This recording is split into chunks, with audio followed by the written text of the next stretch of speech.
Our first fight of the day is going to be between Counterfeit and Proto X. We are in the Beetle weight class. 3-pounders, our most destructive robots here.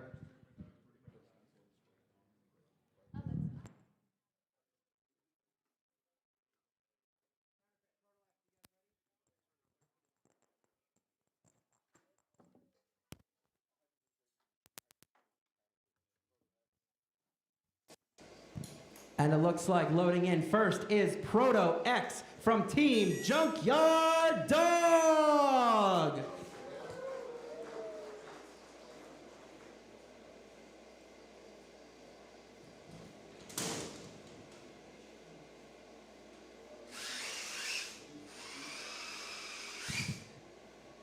Now loading into the arena from Machine Cult Robotics, it's Counterfeit.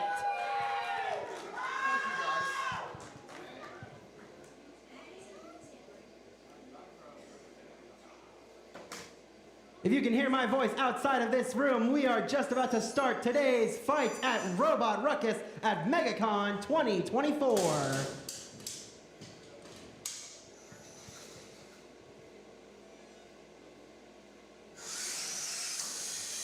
Two of the most destructive robots here. Gonna be an entertaining fight, to say the least.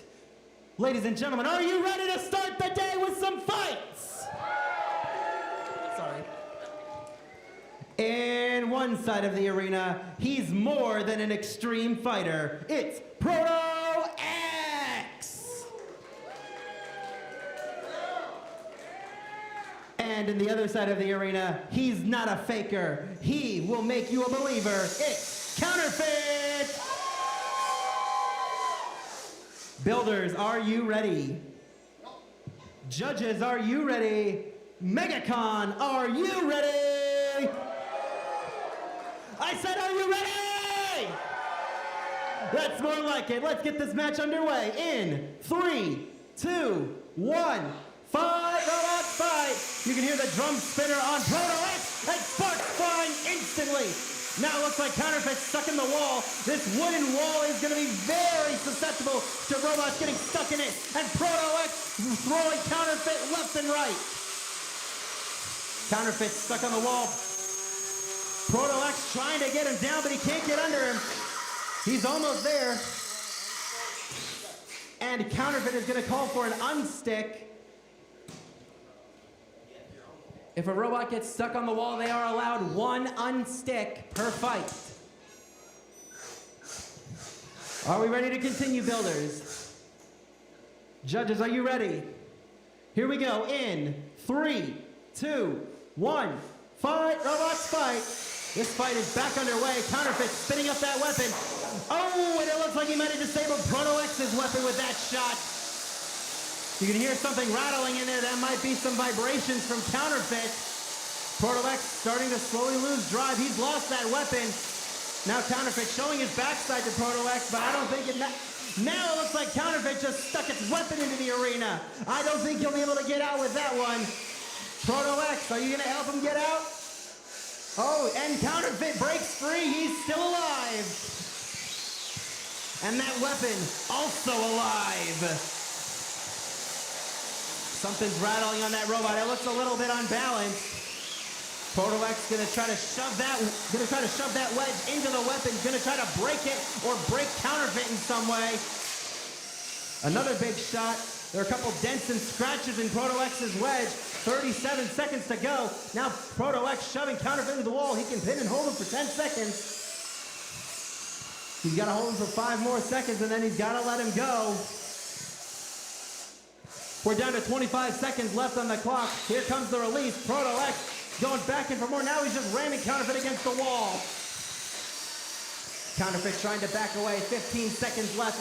We're coming in on the final 10. Let's count him down. 10, 9, 8, 7, 6, 5, 4, 3, 2, 1. This one's gonna go to the judges. Glad I'm not making this decision. A very close fight between these Beetle weight brawlers. One had its weapon dead, one had drive issues. It's gonna be hard to see who won this fight. But I want to hear from you. If you think Proto X won this fight, let me hear you say yeah! If you think Counterfeit won, let me hear you scream! Counterfeit has the fans on his side, but did he get the judges' approval? And the results from the judges are in your winner by decision, Proto X!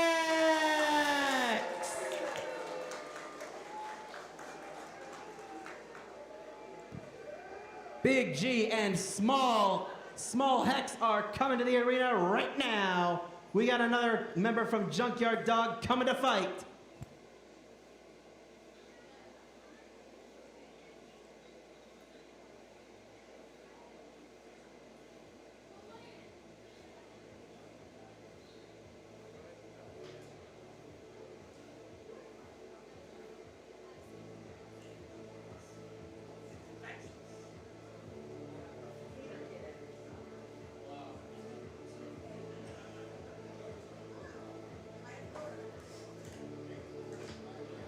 Now loading into the arena, it's Big G.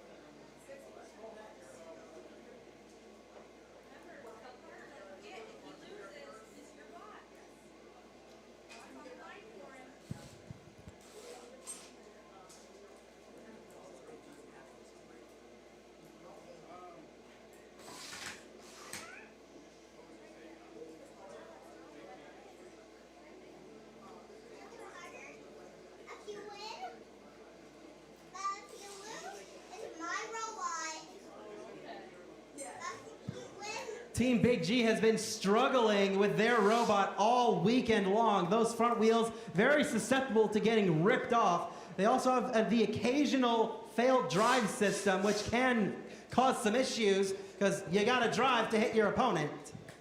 But they believe they finally have all the bugs sorted out and it's going to be a flawless fighting machine. Will they come out on top today or will they crumble under the pressure?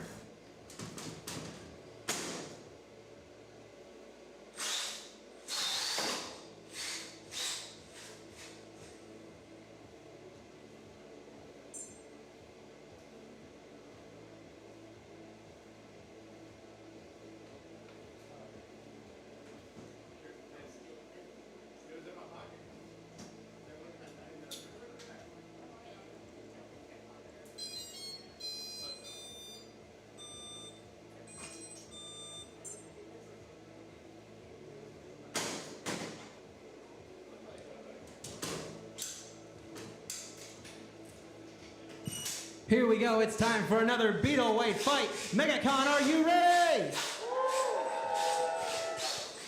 And one side of the arena, he ain't no little G, it's the Big G! And at the other side of the arena, he do the voodoo that he do so well, it's Small Hex! Builders, are you ready? Judges, are you ready? Megacon, are you ready? It's time for these bots to battle in 3, 2, 1. Fight, robots, fight. Here they go. You can hear the weapon on both robots. It's drum spinner versus drum spinner. Both robots going at each other. Small Hex spinning on his head. He's back right side up. Gonna try to get the back side of Big G. Weapon to weapon collision and a wheel comes rolling off of Big G. Now Big G's weapon colliding with the floor. He's got to collide with his weapon. He's got to collide with his opponent. Both robots upside down, struggling to move. Uh-oh. Looks like Small Hex, a little plume of smoke came out. Could that be a battery? If he loses his battery, he could be dead. But he's still moving. He's taking a few small chunks off of Big G, even while on his head. Now he's back on his wheels. But it looks like one of those wheels is damaged. Big G slowly making his way towards Small Hex. He too has limited drive upside down. We're down to 1 minute. You can hear the weapons cranking up. That's what we call the death hum. Come on, boys, hit each other. That's what these people paid to see. Big G's trying. Not for the lack of effort, though. He's almost there. It's like he's almost there. Just get there. Come on.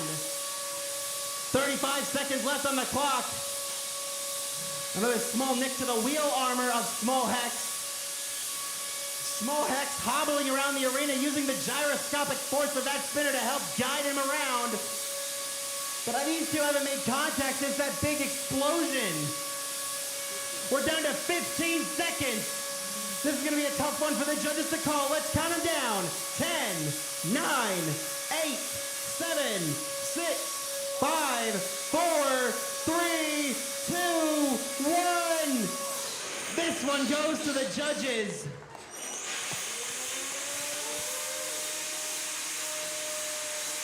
And it looks like Small Hex doing a little dance.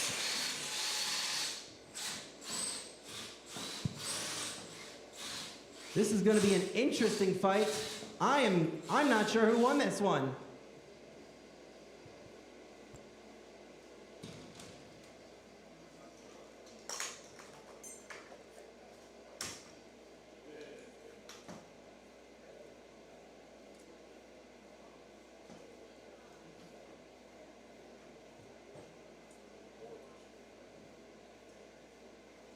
Smells nice and...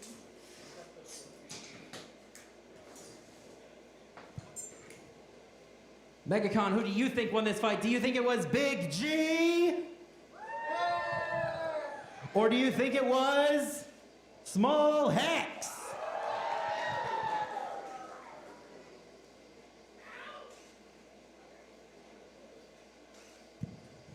The results from the judges are in, and your winner by split decision, Big G.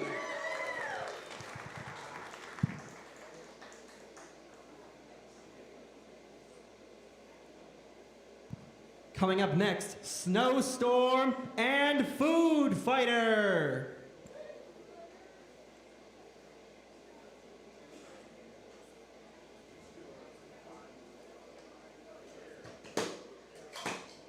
These two are tied for the picking of Biggest Air Award, the robot that goes the highest in the arena, almost hitting the ceiling, sometimes actually hitting the ceiling. That's going to be the Big Air Award. Who's it going to go to between Food Fighter and Snowstorm? They are the two contenders for the top prize.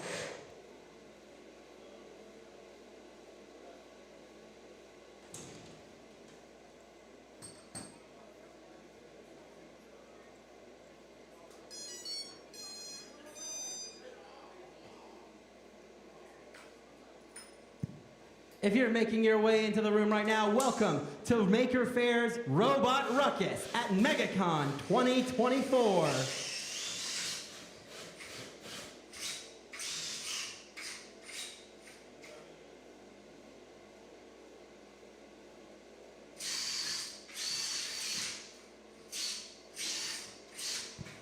All right, it looks like the builders are ready. Are you ready to meet your next two fighters? In one side of the arena, this robot is sure to spoil your appetite. It's the Food Fighter. And in the other side of the arena, with ice in his veins, it's Snowstorm. Builders, are you ready? Judges, are you ready? Megacon, are you ready? It's time for another Beetleweight brawl in 3, 2, 1. Fight, robots, fight! Two very different weapons, a drum spinner and a dual disc spinner. It looks like Food Fighter's weapon's not even spinning, and he's getting a ton of airtime. Talk about those extra bonus miles you can use at the airport. Snowstorm almost tipping over that time. He's tossing around Food Fighter like a tossed salad. Now it looks like Food Fighter's weapon's finally up and running. Some pieces of the armor starting to fly. Food Fighter up on his head. He can still drive inverted. with that weapon down once again. But he's still gonna run his face into the weapon of Snowstorm. Now he's stuck on the wall. Oh! What a shot! He's stuck on his, I don't know what that is, the back, the top. Snowstorm sitting back. All right, I need a countdown. We're getting a countdown from 10. Oh! Parts are going flying. The arena's being torn to shreds. And Snowstorm looking more like a natural disaster out there. Oh, are they stuck now? Looks like Snowstorm may be dead, but Food Fighter's wheel is still spinning. Are we gonna call for an unstick or a double KO? Okay, both robots are still spinning, but Snowstorm's weapon is inactive. Did he shut it off to conserve it, or is it dead KO'd? Food Fighter's still moving. 30 seconds to go. Both robots struggling to keep their head above water. Snowstorm, he's just trying to keep his head above snow. Food Fighter's still moving. Okay, Snowstorm, you're not moving. I need to see some movement. Snowstorm, you're being counted down. Let's count it down. 10, 9, 8, 7, 6, 5, 4, 3, 2, 1. Your winner, Food Fighter!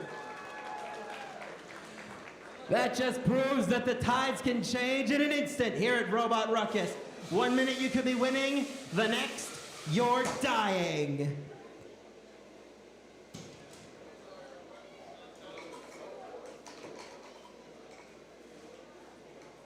I can't put my weapon on again. Oh, there's a random nut in there. God, this leg sander holds up really well. Oh yeah. All right, ladies and gentlemen, we're going to go to the ant weight losers in just a moment, but before we do, a little word from our sponsor from Camp Witch Doctor. They are here selling their kits courtesy of Maker FX. These kits you can buy on their website or even here today. These are kits you can build in your own home and even fight them in your own home with no risk of damaging anything you own. But right now, I'd like to find 2 battle-ready fighters who wants to fight a robot at Megacon. I got one guy in the front right here. I got one kid over here. Come on back.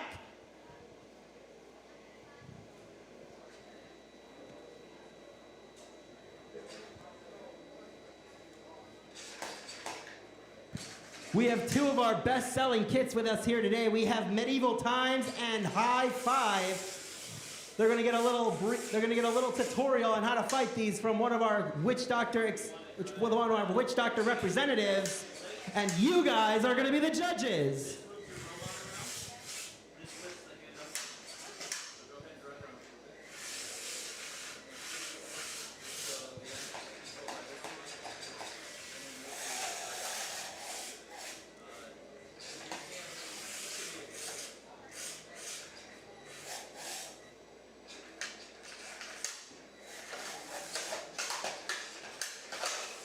And we're also throwing in this week's mascot, R2RR, the Robot Ruckus Star Wars droid.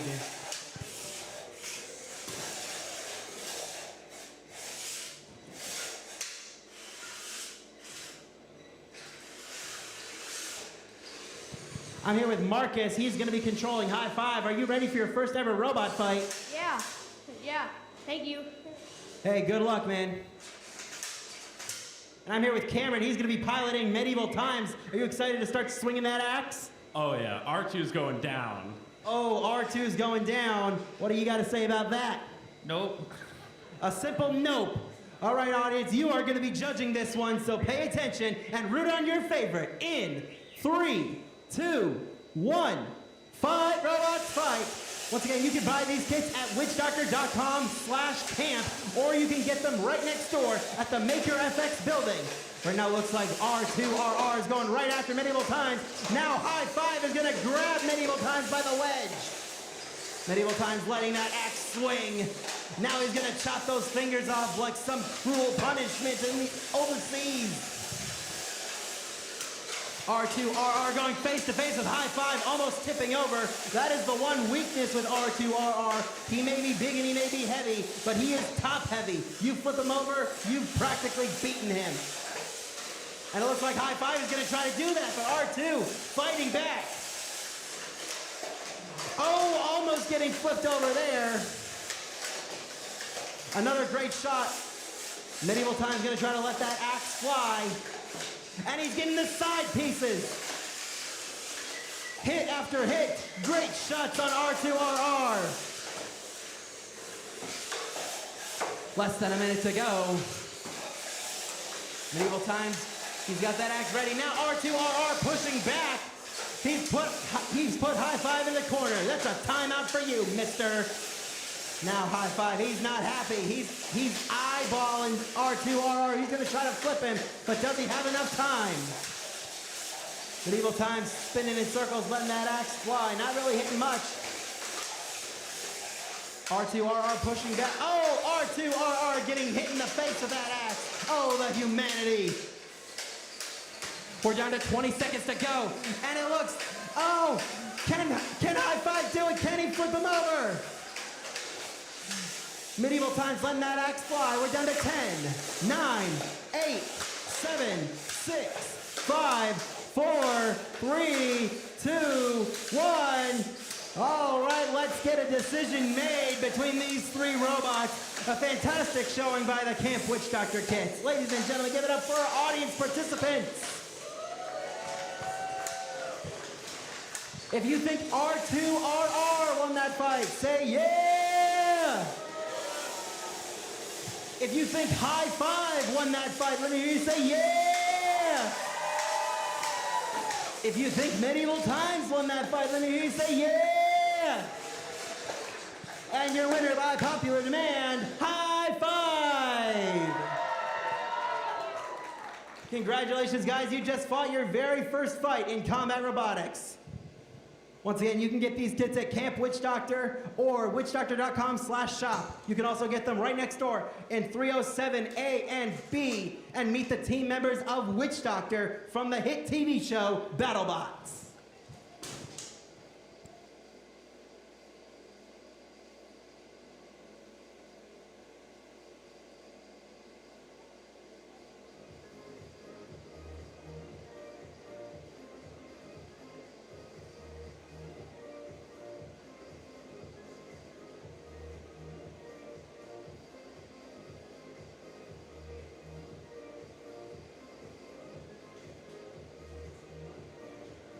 All right, we're going to be moving to our ant weight class. This is 1 pound robots, so very much similar to what we were just seeing, just a little bit smaller.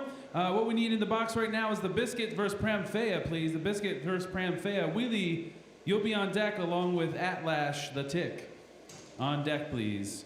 After that, Craze Madman and Beef Supreme.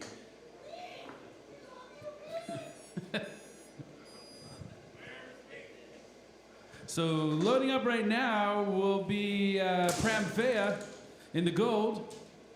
This is a horizontal spinner, again 1 pound, so these are a little bit smaller, but they still hit hard enough to do a lot of damage, so they can be very exciting. Now the Biscuit is going to load up after this. Something to note about the Biscuit is this robot has no wheels. It's known as a shuffle bot. So why would you build a robot with no wheels? Because in the rule set that we use, a robot without wheels gets a 50% weight bonus. So that means that a 1 pound robot can then be 1.5 pounds. And most of the time that weight goes into the weapon or armor, making them a formidable opponent. So you trade a little bit of mobility for weapon strength and armor. Drivers, are you ready? All right, Megacon, are you ready? Let's do this then in 3, 2, 1, fight. And both robots are out of the corners, weapons spun up. Changing some sparks there, putting the Biscuit on a pirouette. The force from that weapon causing him to dance and slides across the floor, but still no significant damage from either bot. The Biscuit firing up that weapon. I think I saw a nice big chunk come out of one of those tires, those foam rubber tires. Those are soft targets. When they're exposed like that. So Pramphea will have to be very aware of not letting the Biscuit get that shot. Because the one wheel looks like it's about to fall off. It's hanging off the axle by a thread. 1 minute and 27 left on this fight. The Biscuit trying to head that way, but you can see those shufflers sometimes don't have quite the traction of a wheel, so that's trading the, uh-oh, and there goes that wheel. Uh-oh, not a good sign for Pramthea, who's now sort of a sitting duck. The Biscuit not able to capitalize on it yet, looking for that second wheel, but Pramthea doing a pretty good job of keeping that weapon aimed and fending off the Biscuit. 55 seconds remain in this context, and it's kind of we've moved to somewhat of a slower pace now with limited mobility. Doing a good job though of not exposing that wheel, and we're seeing still weapon on weapon hits. Uh-oh, the Biscuit goes on a tumble, but I do not see Pramthea moving. We gotta see movement in 10, 9, 8, 6, 5, 4, 3, 2, 1, and your winner, the Biscuit. Bringing home the dough, the Biscuit. All right, so next up we're gonna be looking for Wheelie Big Deal versus Atlash the Tick. You wanna open that other side? Oh, shit. You cracked my weapon. So if anybody here is familiar with the show BattleBots, and you're familiar with Huge, Wheelie Big Deal is a mini Huge. I think this is the debut event for Wheelie, so we're excited to see a new sort of design entering into these competitions. Oh, wow. That goes straight here. Oh wow! Yeah, and, the Biscuit was just showing me how on that match it actually cracked one of the supports on his weapon all the way through the metal part of that weapon. So there was some pretty big weapon on weapon hits. But it always goes to show you always want to hang in there because you never know how these things are going to end. Only takes one good hit to kind of change the whole course of the match. All right, loading in right now then is Antlash the Tick in the gold. This is actually a kit robot that just came out. These are the first events I've seen them at. They were just posted up recently. So in this hobby, you can either build something from scratch, like Wheelie Big Deal there has something they built from scratch, or if you are more inclined just to put together something and from a kit, you can do that too. And it's easy to get involved and get started. Lots of resources online for you to find kits and plans if you want to build it yourself. Yeah, the Wheelie Big Deal is all 3D printed except for the weapons and the electronics, and those wheels are TPU, so it's a very flexible plastic, very durable, so that way he can take the hits on the wheels. Drivers, are you ready? 2 thumbs up. All right, then let's do this in 3, 2, 1, fight. And Wheelie looks like he was having hitting the floor a little bit. Antlash gonna go after those tires. Oh, big hit. I didn't see what it is, but I see there's plastic on the floor. One of the things to know, the support star, that's gonna be a problem for Wheelie. He's sort of gyrating. Oh, well, I think that's a pretty, we need to see movement, Wheelie, in 10, 9, 8, 7, 6, 5, 4, 3, 2, 1, and your winner, Antlash, by total annihilation, carrying a trophy home. All right, next matchup, we're gonna have Crazed Madman versus Beef Supreme. You got a fan club.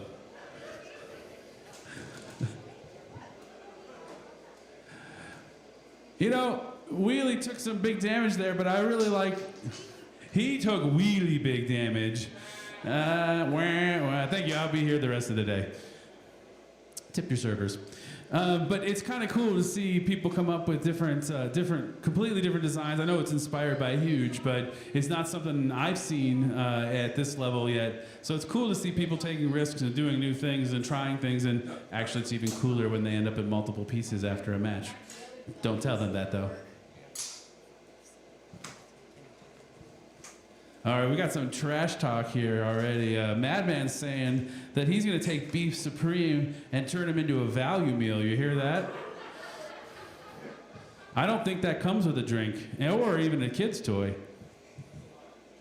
That is a lot of trash talk there.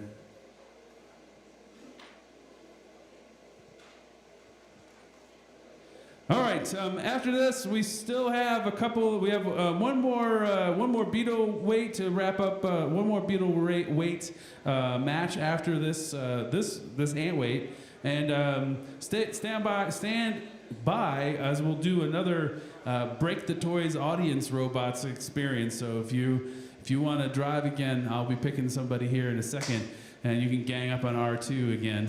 Poor R2. Although he survived that last match. He only survived one yesterday, so that was pretty good. All right, loading up right now is Madman. This is actually also one of the kits. This is a Viper kit, and you can really beef these up. I think Madman's put on top a nice carbon fiber top on it, and that wedge is an AR-500 steel wedge, and he was telling me this morning that it's been pretty much indestructible and actually known to break weapons, so even better than titanium. And as it's sometimes common, a lot of times these foam tires can get dirty and lose traction. So what he's done to help combat that is he's coated them in latex. And what happens with the latex, it gives you a little bit more grip. So it is a technique that we've seen in the last year or so people are starting to do to kind of mod the base kits. So there's a lot of things you can do even with a kit to customize it, to improve its performance. You can swap out parts, but that's the nice thing about the Viper kits is they're actually a very great place to start. They, out of the box, can either go in a wedge formation. They have two different, they have a vertical spinner and a horizontal spinner, and they also have a lifter kit that you can add to them. So very versatile base kit. Loading up right now. Let's hear it, audience. Beef Supreme. Uh-oh.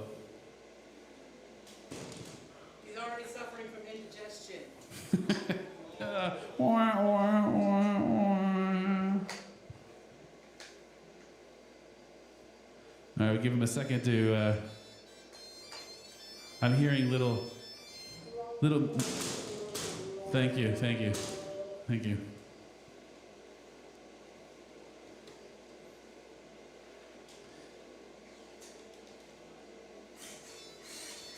All right, there we go. So, in the corner closest to me, Madman with his Viper wedge. Uh-oh. Beef Supreme is heading to the far corner. Oh, we're having transmitter problems, apparently. Do you need time? Do you want to postpone to see what you can do? Ah, okay.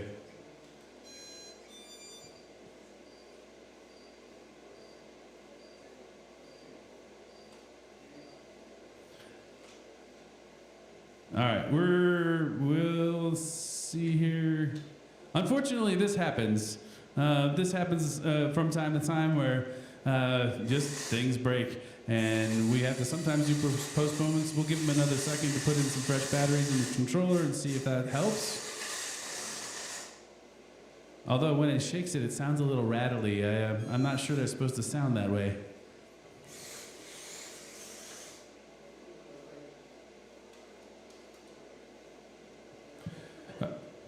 Yeah, all right, let's do a postponement here. So on this side, any one hand who wants to learn how to drive a robot?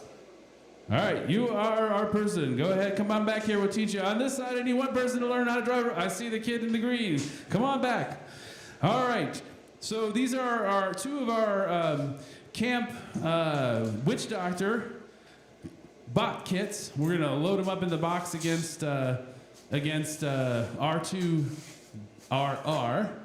And what we've seen typically is it tends to be, go ahead up there, oh, sorry, what's your name? Aiden, What are you dressed as today? What's your cosplay? Master Chief. All right, are you an experienced combat robot driver? Absolutely not. Have you ever driven one before? No. Based on what you've seen today, do you think it's easy or hard? Hard. Yeah, it's hard, but they're gonna give you a quick lesson on how to drive. And hello, thank you for being a volunteer. What's your name? Deja? Deja. And are you an experienced combat robot driver? No, but I've watched it before. All right, cool. Well, head on up there. They'll give you a lesson on how to drive these. What we tend to find is that the Camp Witch Doctor bots like to gang up on poor R2RR, and the challenge seems to be who can flip R2. So far, in the couple of ones that we've done here, we've only seen R2 remain standing twice. So the challenge is high five. You need to get under that. Who are you driving? Are you driving? All right, we haven't gotten to go into a corner. Come down to this corner. Hey, all right, so we've got our contestants all ready to go. We've got High Five, we've got Medieval Madness, and R2RR all squaring off. Let's try this out in 3, 2, 1, fight. And here we go. R2 confidently striding in the middle of the arena, basically begging them to come get him. Shoves High Five into the corner. High Five's got to keep that hand. Almost there. Medieval Madness letting R2 have it in the head. I'll tell you, for amateur drivers, they're doing a really good job. This is harder than it looks, folks. You think it's easy, but almost under there. R2 pushing Medieval Madness into the corner, showing total domination. Oh, this does not look good for our rookie drivers, though. And get that hand under there and lift him up. Now the thing about a lifter, though, is you can use it as a lift, or you can actually use it as sort of a grasper too. So you can get under somebody and kind of grasp on it. You'll see people do that a lot with their lifters. Just under a minute remains. So far, R2 still standing. Nobody's knocked him over. Oh, we saw a little bit of a tilt there, but R2 pushes High Five into the wall. Medieval Madness saying, "Let my friend go." And now he's attacking his friend. Oh, never a good thing. They've turned on each other, and R2 has sowed chaos in Camp Witch Doctor. 30 seconds remain. Can R2 make it to the end? High Five stuck on the wall, and now is off. Actually, the thing about all of these bot kits is they can self-right, so if they get flipped, they can get themselves back on their wheels, and also off walls typically. 10 seconds left. Looks like we might have R2's third win in 5, 4, 3, 2, 1, and that's a match. R2 stays standing. Well, we want to thank our volunteers, kind of coming up and learning how to drive. Again, if you are interested, go on next door. Thank you. Go on next door to Maker Effects.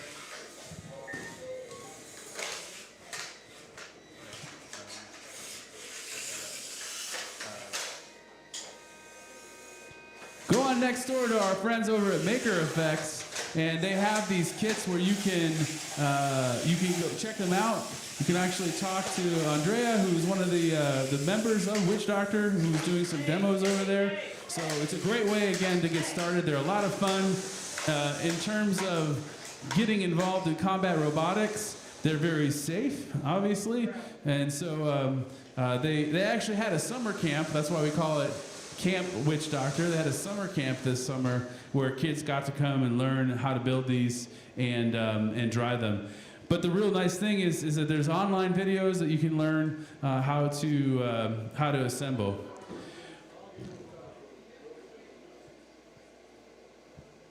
All right, so we've got a T-shirt giveaway here. If in the next fight, whoever shows the most enthusiasm, we're going to be looking for you, and you can win yourself a Build Fight Fun T-shirt. Speaking of which, I'd like to give a quick shout out to a couple of people who've made this happen. First, Megacon for inviting us. Thank you very much. Robot Ruckus is an organization here in Orlando that helps put these shows on. A big, huge thank you to Build Fight Fun, who provided us with the arena and all the AV equipment to come down from North Florida. Without them, we could not make this happen. So check out their merch here. If you're interested in a Robot Ruckus t-shirt or Build Fight Fun, they do have, actually, I can speak very highly of the coffee mugs. They're affordable, and they keep your coffee warm for a long time. I used mine this morning, as a matter of fact. All right, how are we doing on those 1 pounds? We're ready? All right.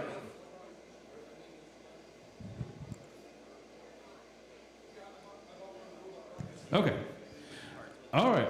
Then let's go ahead and load them up. We have loading up now a final for this this hour, counterfeit versus hyperfixation. So we can get those loaded up. Counterfeit versus hyperfixation. This is a horizontal versus a beater bar configuration.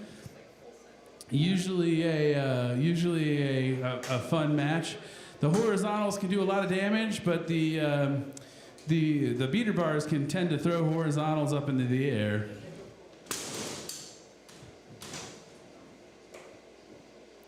Loading up right now, hyperfixation in the blue.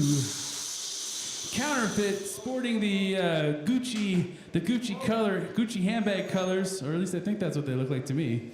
It is, all right. Hence the name, counterfeit. Loading up now with that really nasty looking horizontal spinner. All right, remember audience, we have a t-shirt to give away. We need to see a fan with the most spirit out there.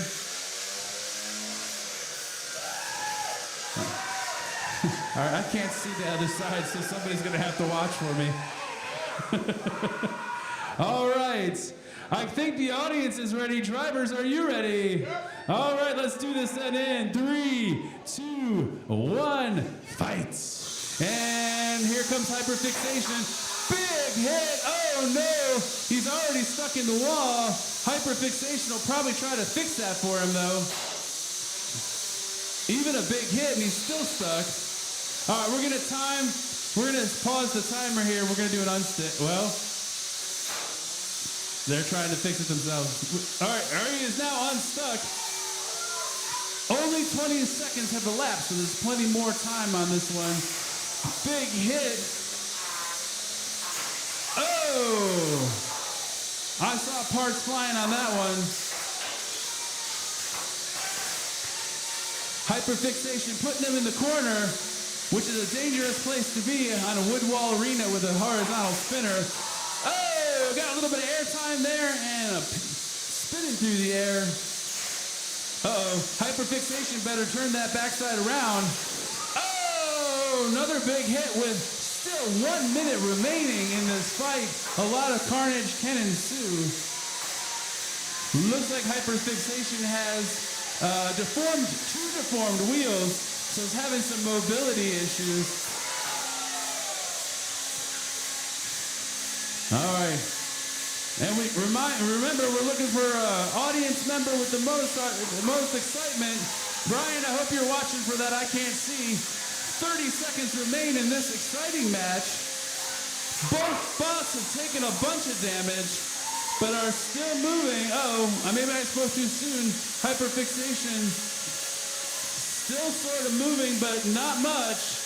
18 seconds. Oh, big hit. There's a weapon belt there. I think we've seen the end of Counterfeit's belt. We're done in 8, 7, 6, 5, 4, 3, 2, 1, and that's a match. All right. While this one's going to the judges, Go ahead, throw them out there, Brian. I'll let you decide. I can't see over there, so.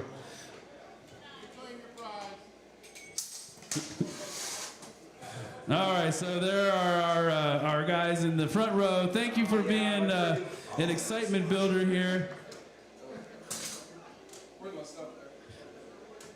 Hey, so how much did you pay those guys to be here? Are they on your payroll? Are they on your payroll? Oh, okay. I didn't like it all those. All right, so let's go check in with our judges to see if they have some ideas yet. Stand by.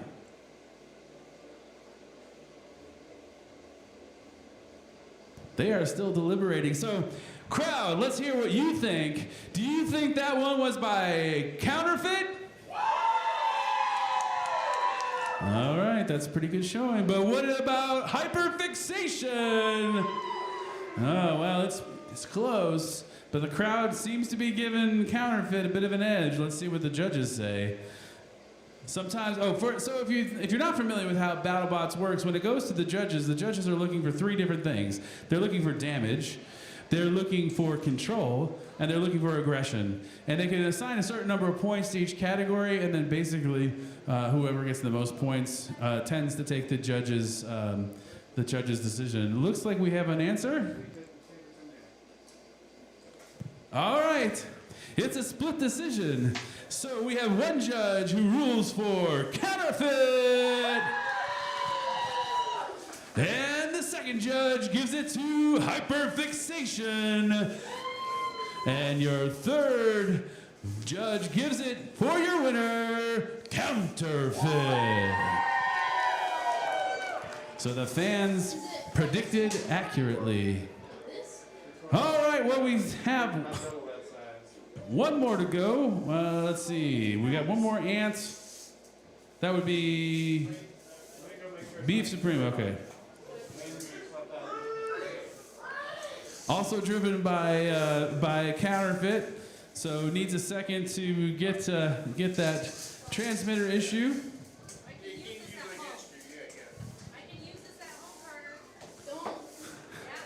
Mom's here saying, "Hey, how come you don't clean up at home like this?" He's trying to recover parts. Oh. Isn't that right? He probably hurt his Yeah. back inside here. Since we can't go in Well, there. you gotta find screws and stuff, We have a specific bin Oh, that's for true. parts. I keep saying I want to build, but I haven't yet. A little Zamboni type bot that's got like Roomba parts on it that can go in here and sweep around between matches, but I haven't yet done it. Someday. But for now, we've got small drivers, so. Okay, it's that one, yeah. Yeah. Yes, those two. You want on the glass? No, on the floor. Oh, on the oh, for them to, that's where they're starting. I'm learning.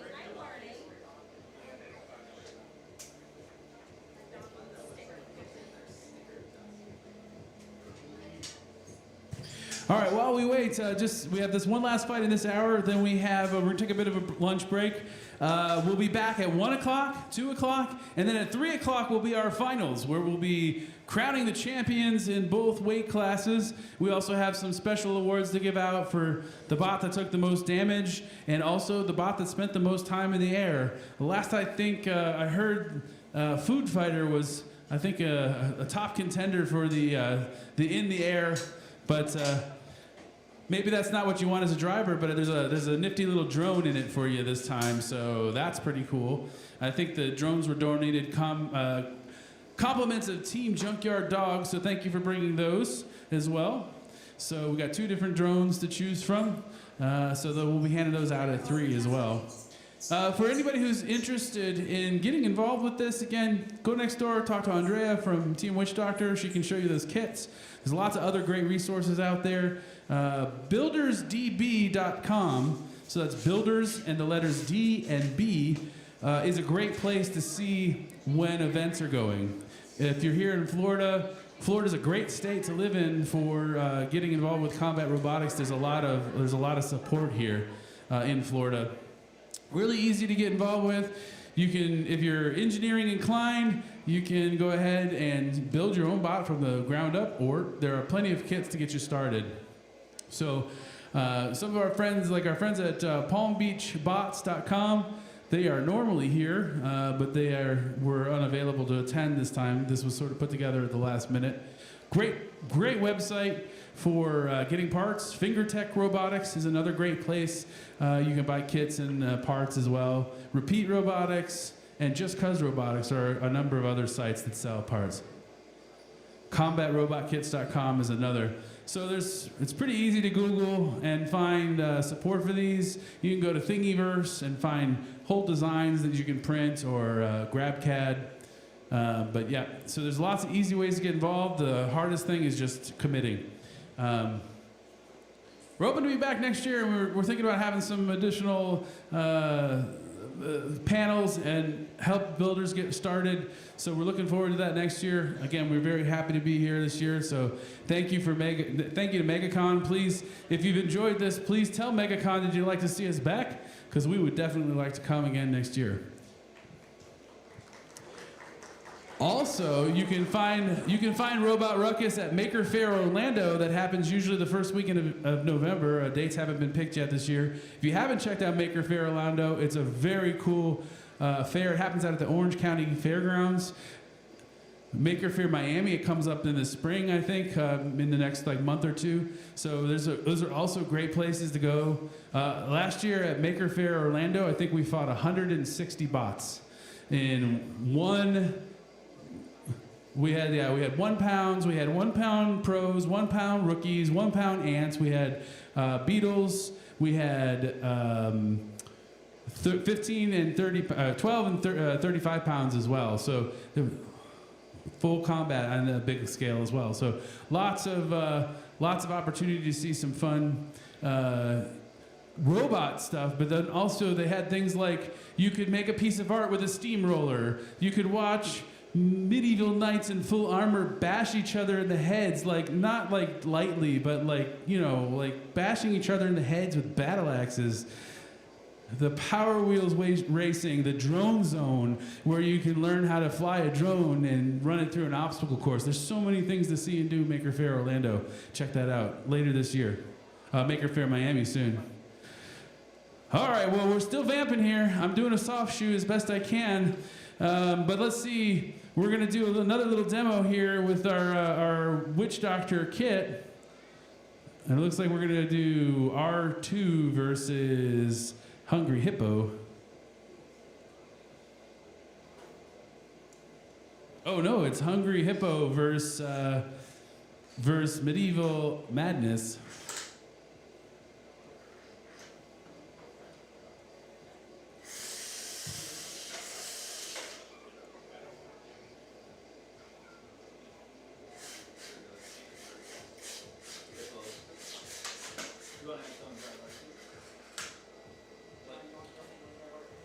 All right, we're gonna throw R2 in there too. Let's see what these guys can do. We got 2 flippers, so R2 has a little bit more to worry about this time. Yeah, we got the Hippo bot and High Five, and I think they're gonna gang up on poor R2. All right, so if all the drivers are ready, R2, are you ready?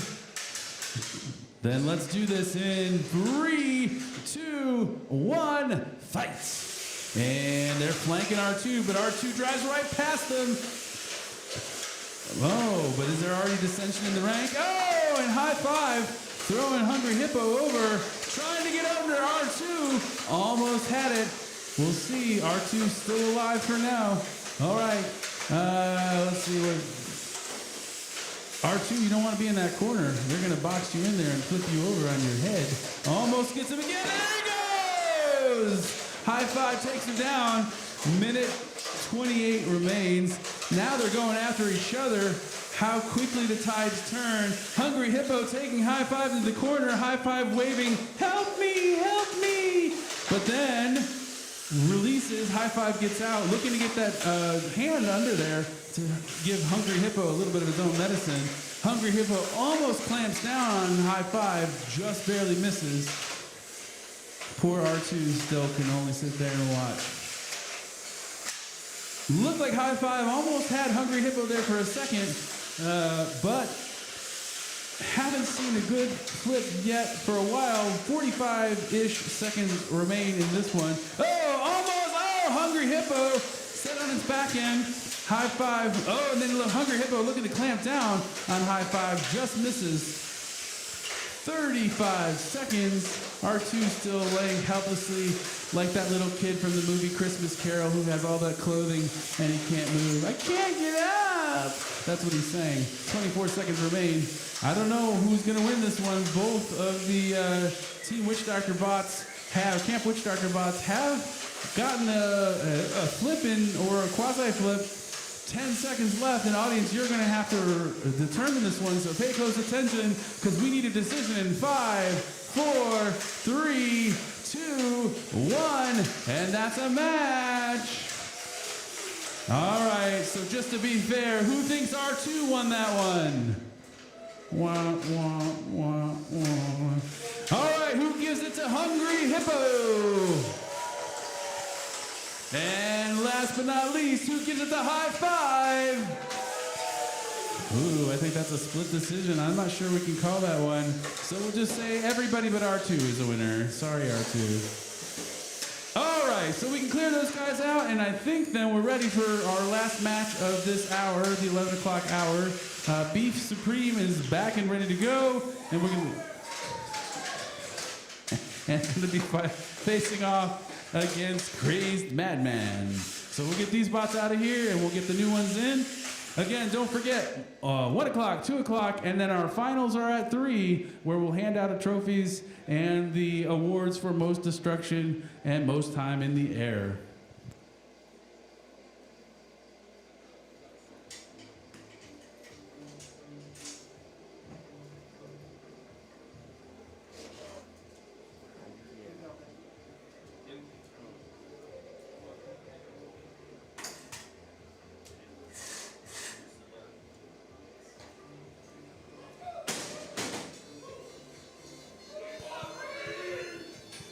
Bring on the beat. Where's the beat? All right, both bots are loaded in. On your right side, sporting the amped up Viper Wedge, we have Crazed Madman.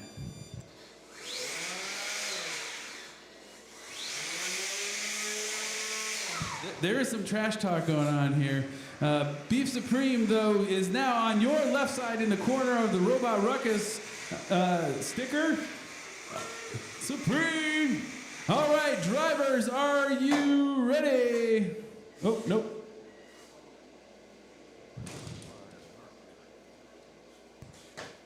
Little bit of adjustments.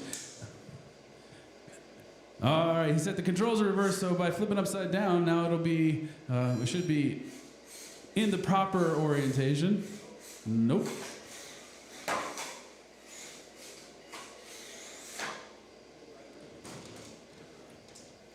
And now right side again.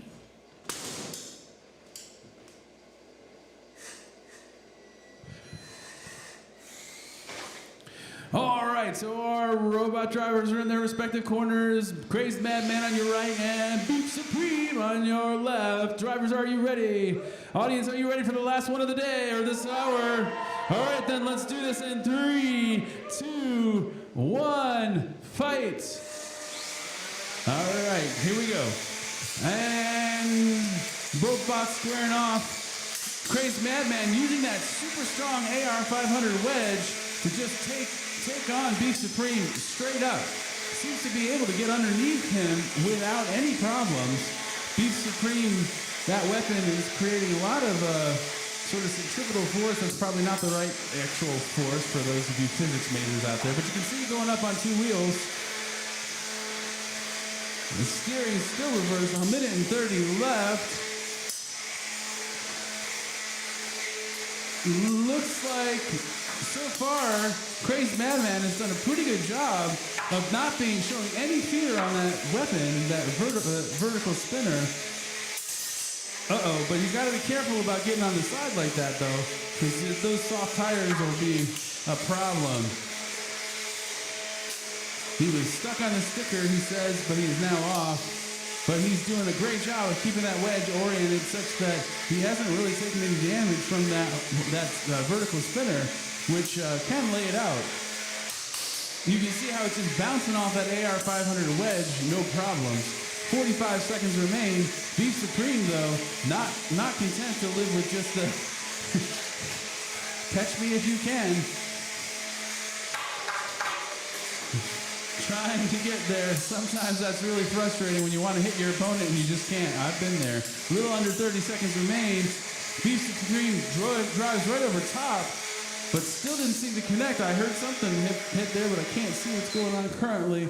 Uh-oh. The pinning, we can hold for 10, 9, 8, 7, 6, 5, 4, 3, 2, 1, and he had a release. And he releases with 4 seconds, 3, 2, 1, and this match goes to the judges. Beef Supreme driving it Dukes of Hazzard style there. All right, while we wait for the judges' decision again, we're going to take a bit of a lunch break here. We'll be back at 1 o'clock, and 2 and 3 is our finals. So come on back, tell your friends about it. And if you want to see us here next year again, let Megacon know. We'd love to be back again. This has been a great time.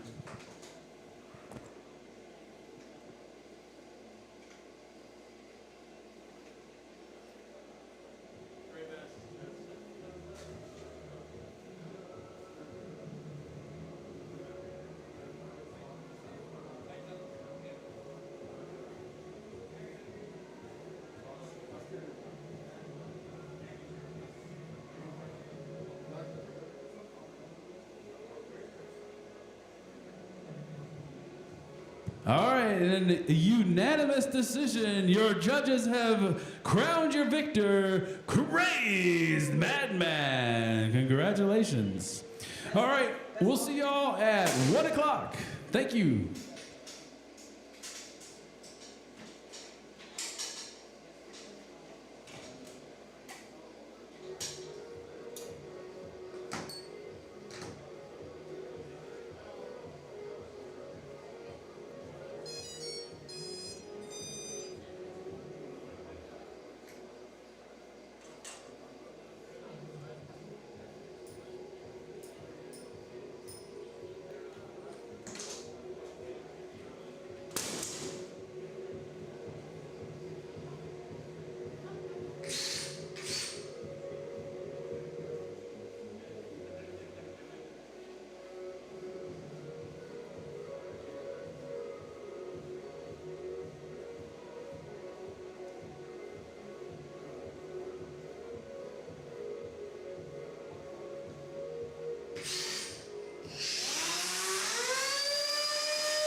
It's time for the 1 o'clock block at Robot Ruckus at Megacon 2024. Are you ready? Here we're starting with our Beetle weights, the 3-pounders, our biggest robots we have here today. These have been by far the most destructive, not to mention the most loud. You can hear the weapons spinning up. You can hear the whirring sound, what we call the death hum. When you hear the death hum, you know something's about to get destroyed. So loading into the arena right now, perennial powerhouse, Snowstorm!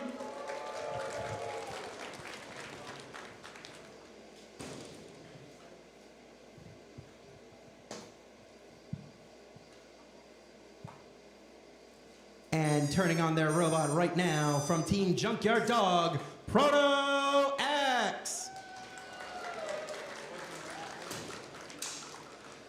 Our fights are 2 minutes long, and if the fight goes the full time limit, it will go to a panel of professional judges, captains, and drivers, and technicians on Team Witch Doctor. Ladies and gentlemen, give them a round of applause.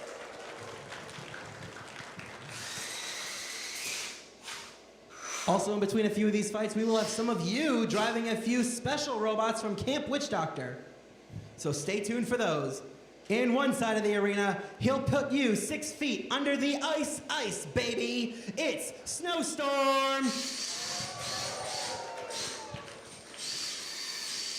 This robot is extremely extra. It's Proto X. Builders, are you ready? Megacon, are you ready? Let's get the 1 o'clock block started in 3, 2, 1. Fight, robots, fight. Here comes Proto X powering up that drum spinner. And it's going wedge to weapon with Snowstorm. It's a pushing battle right now, and looks like Snowstorm got the worst end of it. Now the weapon belt of Proto X is gone. He has no more weapons. Wait, it's still spinning. Does he have 2 weapon belts? That could be a saver, but now he doesn't have as much power. The weapon's still spinning. I'll give him that. And it looks like Snowstorm using all those 4 wheels to push Proto X around. And it looks like Snowstorm's weapon isn't even working either. Both robots lost their weapon. It's a pushing battle. It's a sumo wrestling match. Well, no, wait. It's robot fighting. Snowstorm circling Proto X, a little love tap to the wedge, and now the weapon on Snowstorm's back up. It's spinning once again. Proto X should be scared, but they're not afraid to go wedge to weapon. You can see Snowstorm gyroing a little bit every time he spins that weapon and tries to turn. Proto X, a few nasty shots to the side and front armor. Now he's gonna pin him to the wall. He lets him go. Oh, you can hear the metal clang. That is solid titanium sending those sparks across the arena. Looks like Snowstorm's powering up his weapon for more. Oh, the pretty sparks. We love to see him fly. Now it's taking 2 to tango as they spin and dance in the center of the arena. Dance battle, bro. 25 seconds left. Will the judges see these dance moves and ballroom dancing as extra points, or are they just going to see it as nonsense? Because we want to see destruction.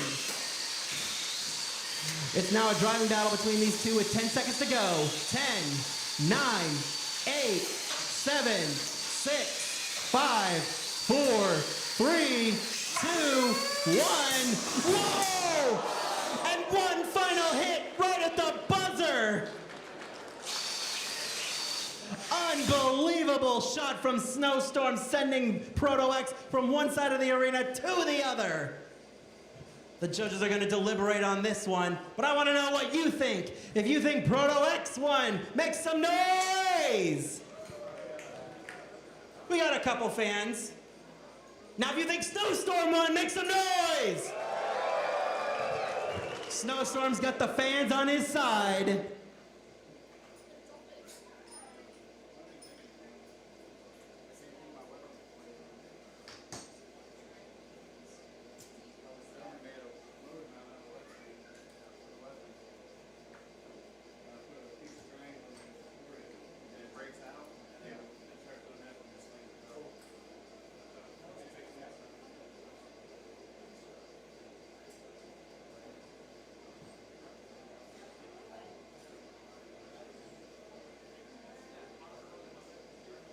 The judges still deliberating.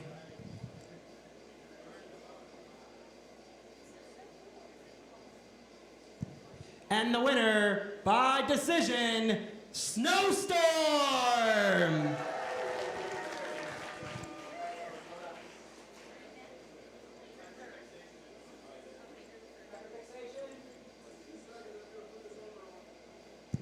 Coming up next, Hyperfixation versus Food Fighter.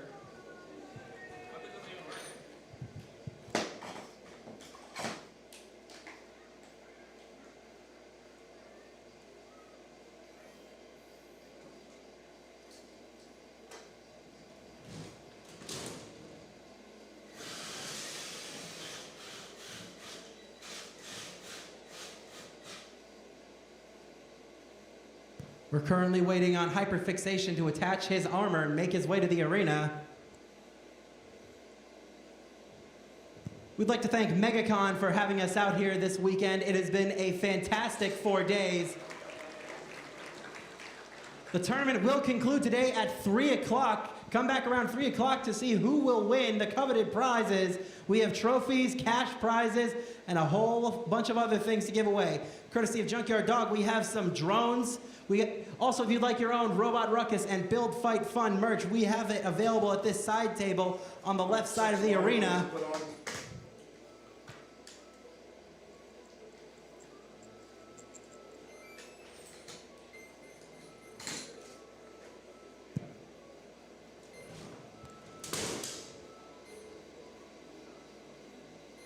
All right, for this upcoming fight, we got a little special gift. We have a Build Fight Fun t-shirt. So whoever is the most energetic during this fight, this shirt will be yours. Once again, the most energetic. I want to hear you scream. I want to hear you shout. I want to hear you get loud. In one side of the arena, he'll spoil your appetite and your robot. It's Food Fighter. And in the other side of the arena, he's got his target locked and it's coming for your bot. It's Hyperfixation! Builders, are you ready? Judges, are you ready? Maker Faire is right next door. Megacon, are you ready? Here we go in 3, 2, 1. Fight, robots, fight! It's drum spinner on drum spinner. And Hyperfixation already running that weapon. Food Fighter's not even spinning it. Now Food Fighter backflipping through the air and his armor's being shredded.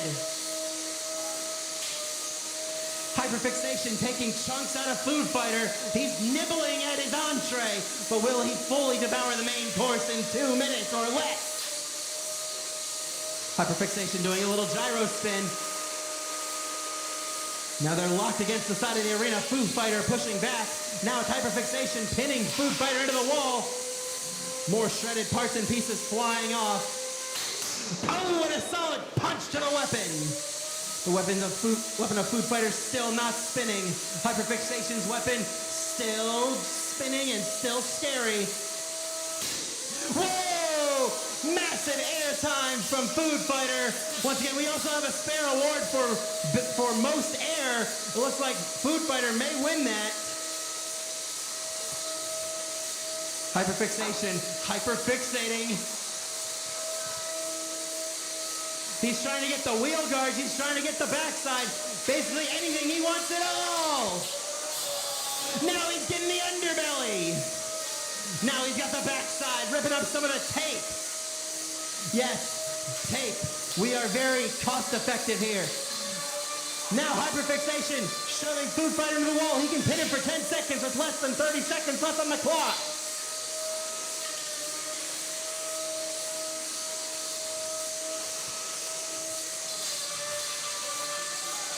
Oh, now he's got him. He's grinding him against the wall. Parts of the robot are flying. We got 10 seconds. 10, 9, 8, 7, 6, 5, 4, 3, 2, 1. That's the fight. This one goes to the judges. Another judge's decision. We're putting the judges on overtime today.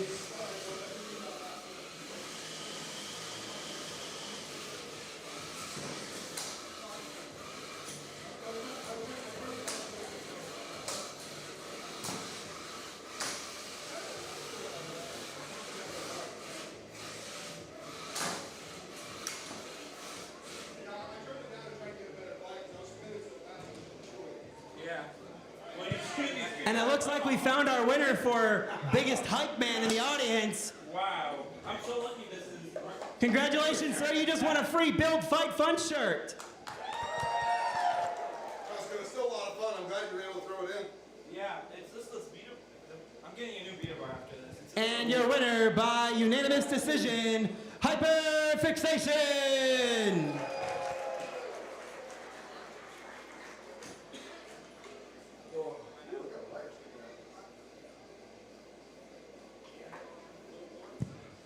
Now, we're going to do something a little bit different. We're looking for 2 battle-ready robot fighters to battle the Camp Witch Doctor kits. I see one guy over here, and I see one guy in the front. Yes, you, sir. Come on through. Come on back. These guys are going to get a chance to drive the Camp Witch Doctor kits. These are brand new. These are kits that you can build in your own home and then take to a competition and fight with. They're safe to use in any situation. They have rechargeable batteries, safe to use in any home, office, workplace, or play den. You can choose from a variety of different themes, including a front-end loader, a lifting and grappling hand, a banana split, even a hamburger. These guys are getting a little briefing on what these robots can do and how to operate them. Also in the arena, we have our resident Star Wars bot, that is R2RR, Robot Ruckus's very own Star Wars droid. Stay tuned after this. We're going to the Antweight division right after this audience match. And you guys are going to be judging it. They're getting a little driving practice in. R2 going to his corner.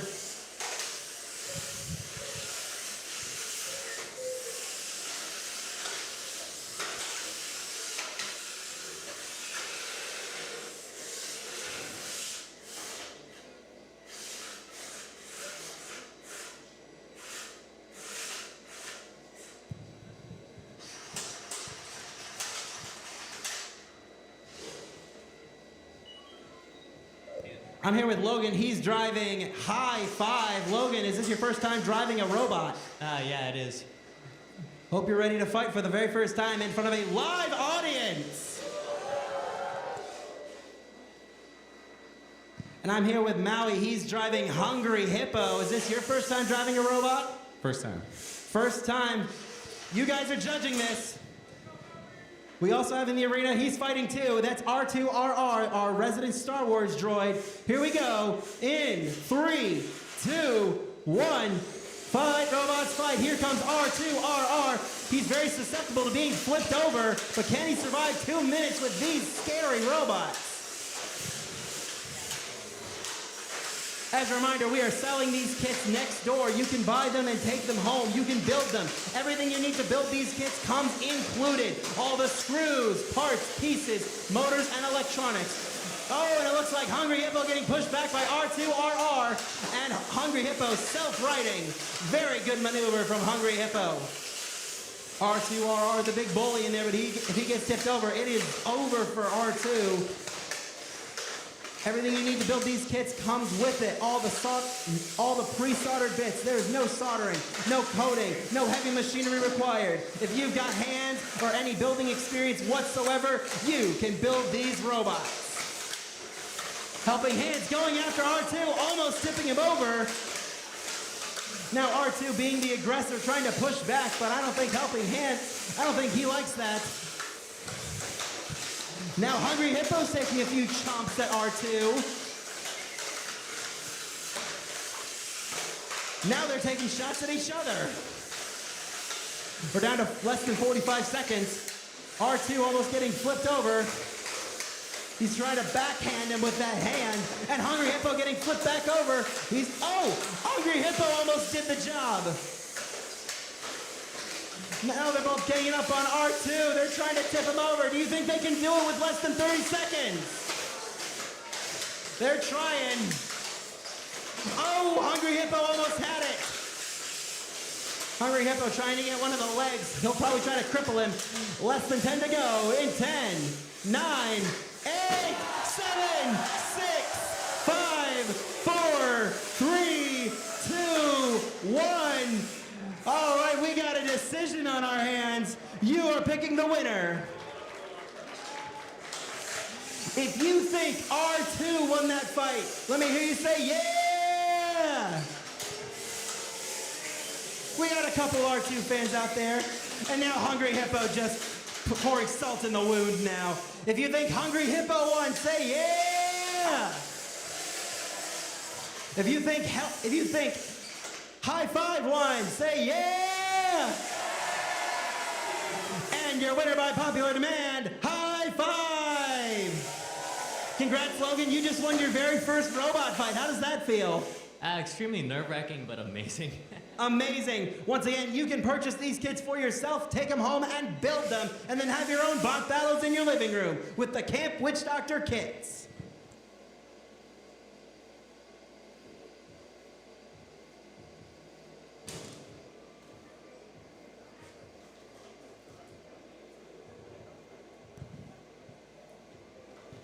All right, we're gonna move to our next set of fights. We are moving to our ant weight classes, the 1 pounds. A little bit smaller than what we were just watching, but hit hard nonetheless. Who do we got up on this next fight? I don't have that on my list. The Biscuit versus Ant Lash the Tick. The Biscuit versus Ant Lash. Yep. So loading up right now, Ant Lash is. So we've talked a lot about kits and getting involved. Ant Lash is a relatively new kit on the market, so very easy to get involved with if you want.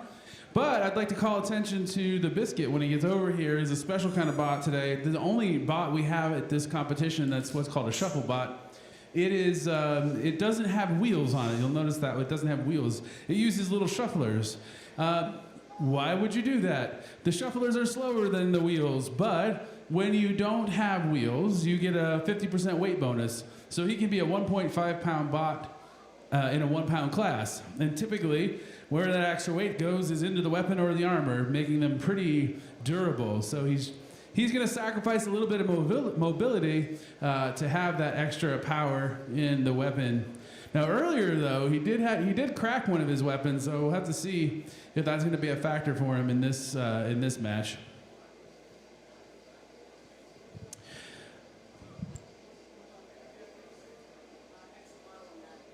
All right, after this on deck is Axolotl and Madman. Axolotl and Madman, please be on deck and ready to go.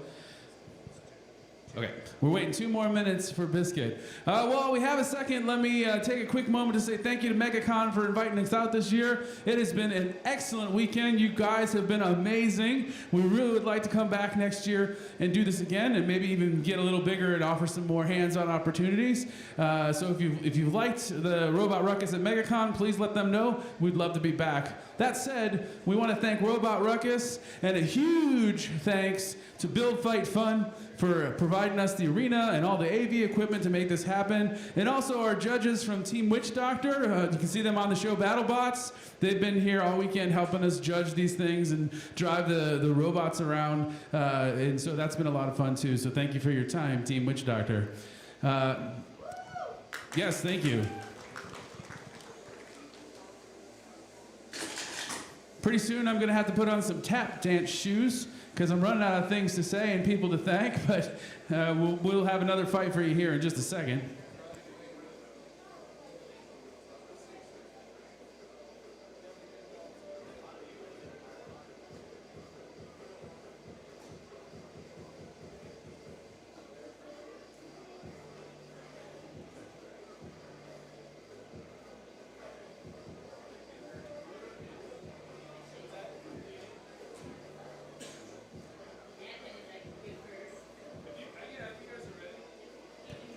All right, so we'll actually go ahead and load the next one instead so we can get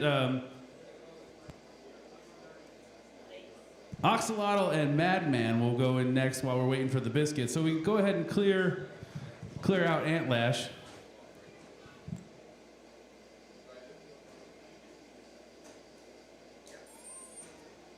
All right, so loading in right now is Ant Lash. This is her second competition. It's Axolotl. Axolotl, sorry.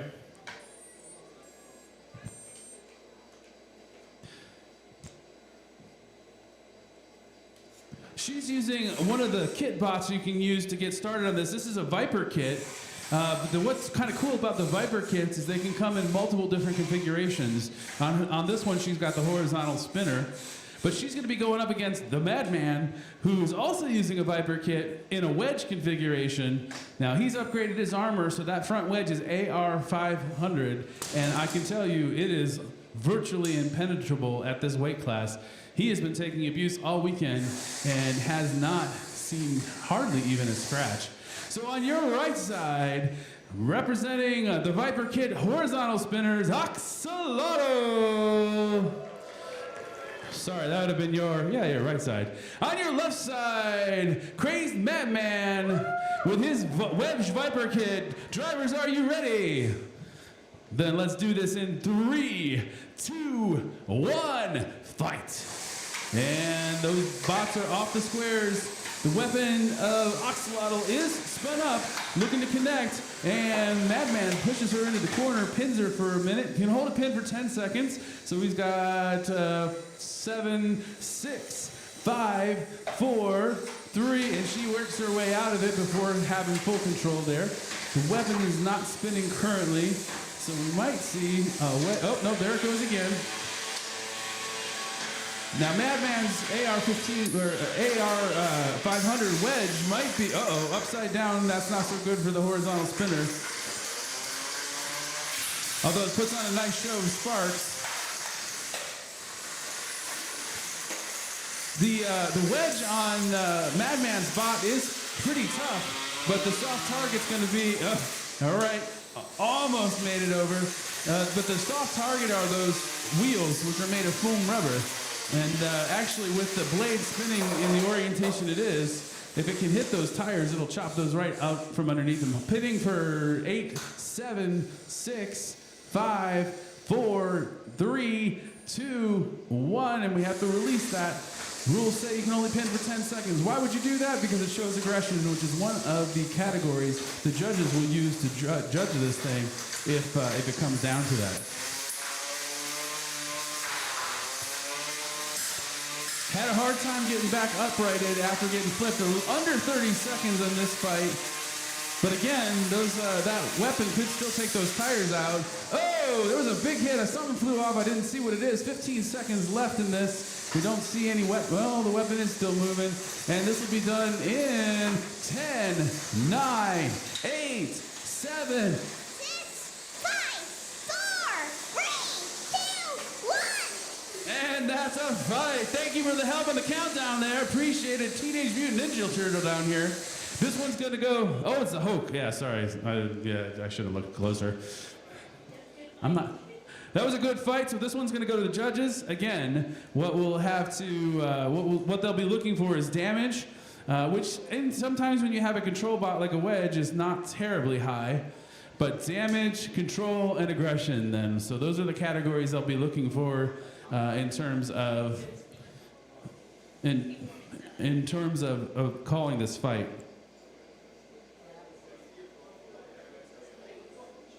All right, while we wait for a judge's decision, the Biscuit and Antlash can go ahead and load in the arena, please.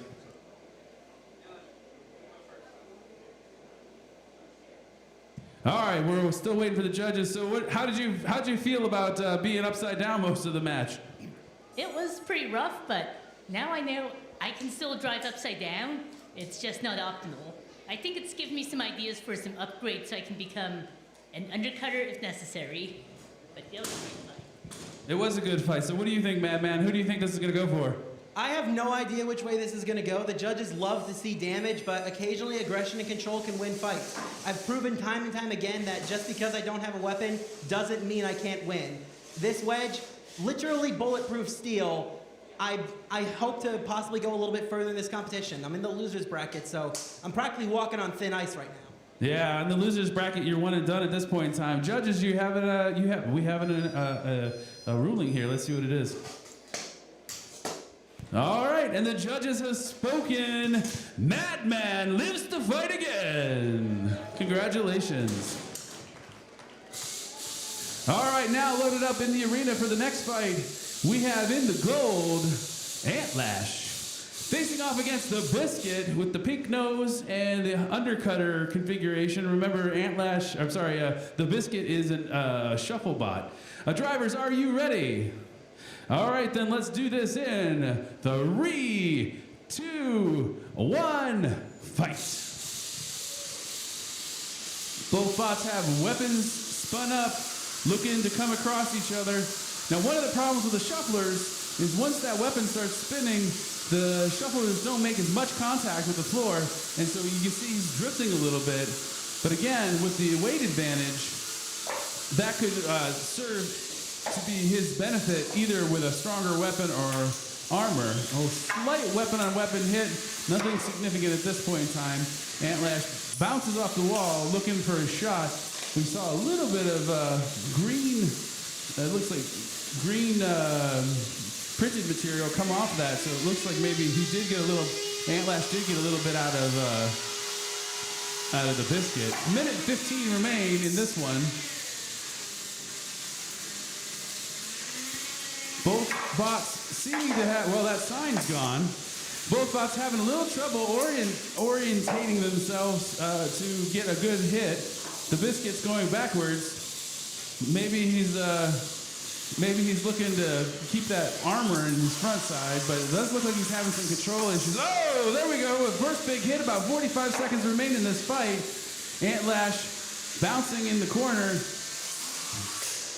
Rams up to make contact. There was contact, but no significant damage still. The Biscuit seeming to have some control issues here. 30 seconds remain. This one could go to the judges unless we see some major hit happen. But we have to remember they need 10 seconds to complete a knockout. So once we get down in this time range, it's most likely to go to the judges, particularly with 12 seconds left.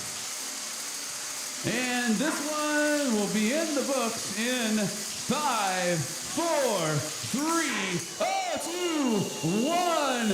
That's a wrap with one last big hit from Antlash, taking that weapon guard off.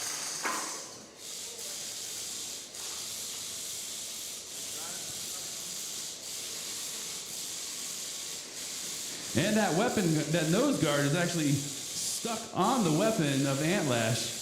He skewered it.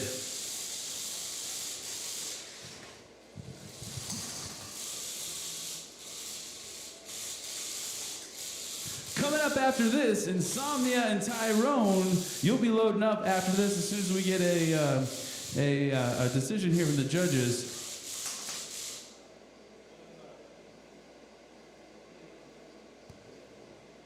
Tyrone is, I think, a very similar bot to Antlash.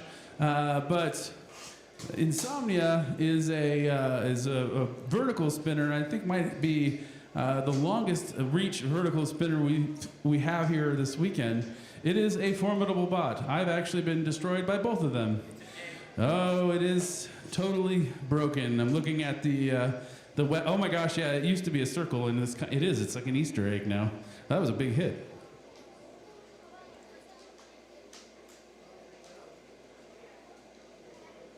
And we have a split decision. The judges give the win in this match to Antlash. Congratulations. All right, so loading up then we have Tyrone in the gold kit.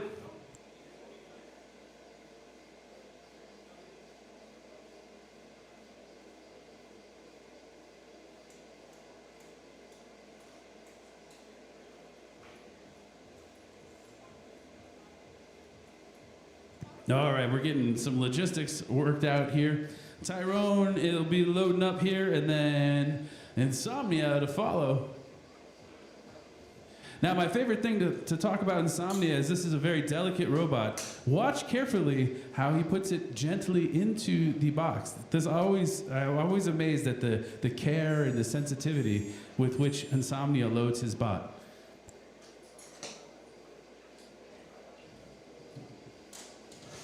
And here we go. It's coming up.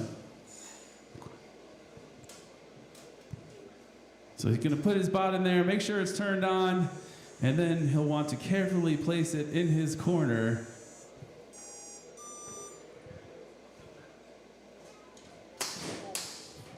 Just like that. I suppose the idea is if your bot can't survive being chucked into the arena, it's not going to survive the business end of one of these weapons. So on your right side, the gold bot is Tyrone. Team Junkyard Dog facing off against Insomnia from Purple Fire Robotics. Rain, I got the bot there. Anyway, drivers, are you ready? Audience, are you ready? This is going to be a good one. Then let's do this in 3, 2, 1, fight. And Insomnia box rushes just misses. Insomnia has very well. We already lost a tire. Part of a tire anyway. Insomnia has those wide forks, so Tyrone's gonna have to do his best not to get inside of it. It looks like though with a tire missing, that is a big advantage to Tyrone. More parts go flying, although I can't exactly tell what that was. Tyrone's still moving, not seeing any movement from Insomnia. I need to see it in 10, 9, 8, 7, 6, 5, 4, 3, 2, 1, and your winner by knockout, Tyrone.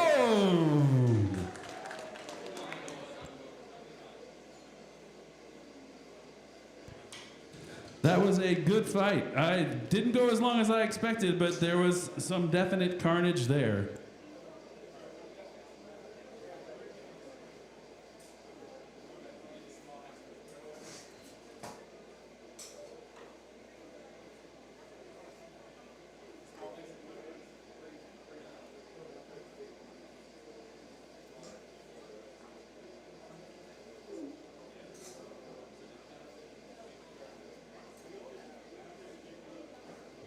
All right, we're going to be heading back to our Beetle class now to 3 pounds. Either Counterfeit and Big G or Small Hex and Proto X, whoever is ready to go.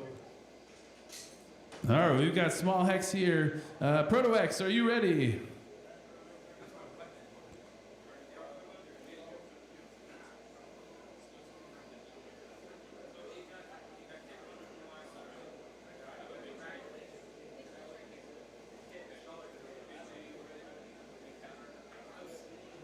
All right.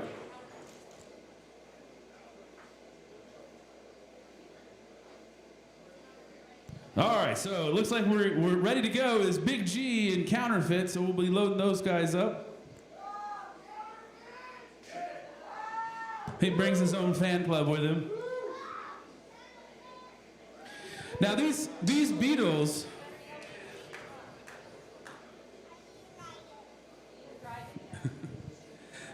These Beetle drivers this weekend have been busy. There was only 8 of them in the competition, so normally we do something like a double elimination. Okay, this is our last fight of the hour, I'm being told. But usually we do like a double elimination where you fight until you lose twice, and on your second loss, you're out. And that's what we're doing with the Beetle, or the ant weights, the 1 pounds. In the Beetles, though, since we only had 8 robots, since, again, this was put together kind of at the last minute, we're doing round robin, and these guys have been fighting 2 and 3 times a day, so it's been pretty crazy to maintain these bots and to fix them in between matches and even just to recharge the batteries. So big thank you to the Beetle drivers in this one for putting on a show for us, because they have been some incredible matches.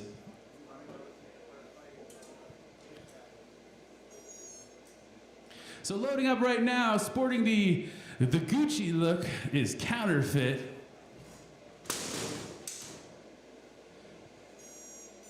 I think have you guys already seen each other in this competition? No. So this is a first here. We got the horizontal spinner versus like an egg beater style. This tends to be a good matchup.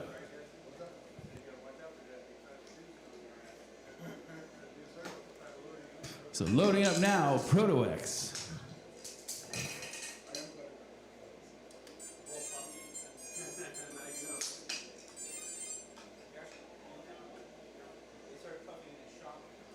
Now, it takes a second to load these up because they're done in a way to be as safe as possible. So Some of the rules say you can't have your bot powered up outside of either the main arena or one of our test boxes back here. Why? Because we all like our fingers and we want to keep them. That's kind of an important thing. The other thing is you'll notice that they always have weapon locks on them too. So just in case it were to power up, like as he's in there right now, actually activating the robot and turning it on, with that weapon lock on, even if the weapon wanted to start to spin up, it wouldn't, because that lock will prevent it.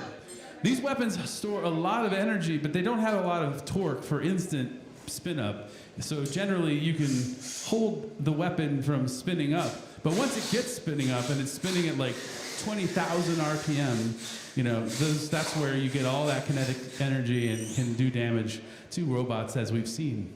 All right, looks like the drivers are ready. On your left side, we have Counterfeit, horizontal spinner, facing off against not Big G, no, it is Big G. You guys have too many bots, I get confused. All right, drivers, are you ready? All right, then let's do this in 3, 2, 1, fight. Again, this is our last fight of the 1 o'clock hour, but don't worry, we're gonna be starting again at 2, so not too long. Oh, big hit! Loses one of the wheels of Big G, but he's got 3 more. Both weapons still going. Big weapon on weapon hit. Taking a chunk out of the wall. Big G driving basically on 2 tires now, missing one completely and half of the other, but still in it. Big flip, another big flip. Big G is inverted, so the weapon is not spinning the way he wants it right now. Counterfeit's got a couple of good shots in here, but still over a minute to go. Big G looking pretty hurt. Without those tires, that weapon tends to get in the way. We can pin him for 10 seconds. We got to release the pin in 5, and he releases. Big G doing his best to crab walk over there on the 2 wheels. And Counterfeit just misses. I'm not seeing the weapon on Counterfeit running anymore, so perhaps he's got an issue with the drive belt. So he's going to use that, looks like he's trying to use that back as sort of a wedge to push Big G around. This one's going to be a tough one to judge if it goes to the judges, which with 30 seconds left looks to be likely at this point. But it has been a good fight. Seen a couple of really good hits. And both drivers still in it, even though both seem to be damaged in their own right. 15 seconds remain. And then this one's going to go to the judges in 10, 9, 8, 7, 6, 5, 4, 3, 2, 1, and that's a wrap.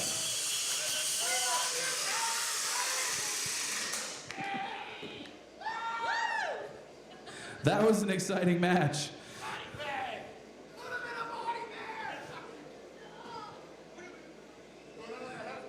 All right, so the judges will be looking, if you haven't heard me already say this, the judges are looking at 3 things. They're looking at damage, they're looking at control, and aggression. And this one's a tough one. Both bots were damaged, both bots showed aggression, and both bots showed control. I don't know, we'll have to see what they say.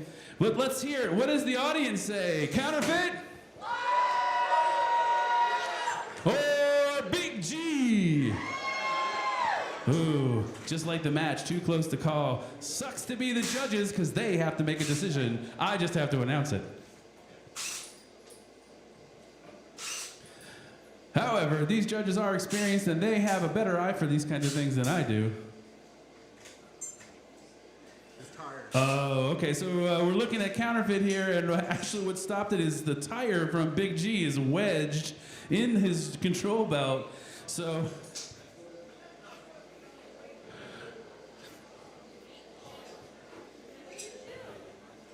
takes his shoes on and sucks them right up. You gotta show functionality, indeed. And what do you think? How'd you feel like that one for you? I picked Witch Doctor to win last season.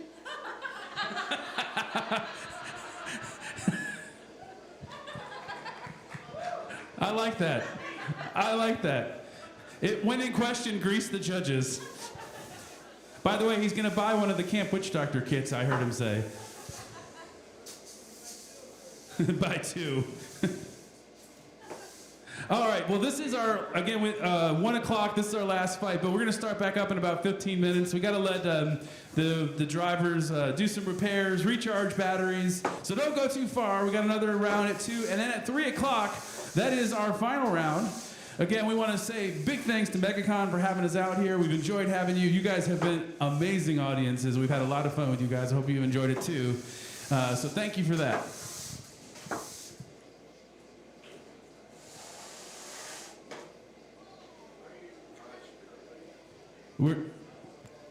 We're still waiting for the decision.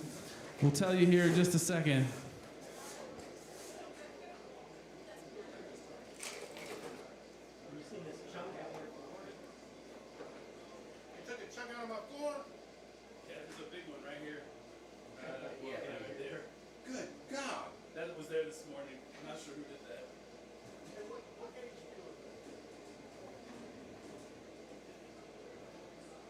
That's gotta be, that gotta be a snowstorm, isn't it? Yeah, but it could be a more normal than one road. And that blade thing is going, it can only be counterfeit. But I think it would be some damage, vertical damage here. All right, this is a tough one. Like I said, the judge is still talking about it. Listen, I'm not a trained judge, and I've only been doing this for about a year. I couldn't call this one. Was it from the last night or the one before? No, it could have been all at any time. We didn't notice. All right, the judges have announced their findings in a just barely split decision. Your winner, Counterfeit.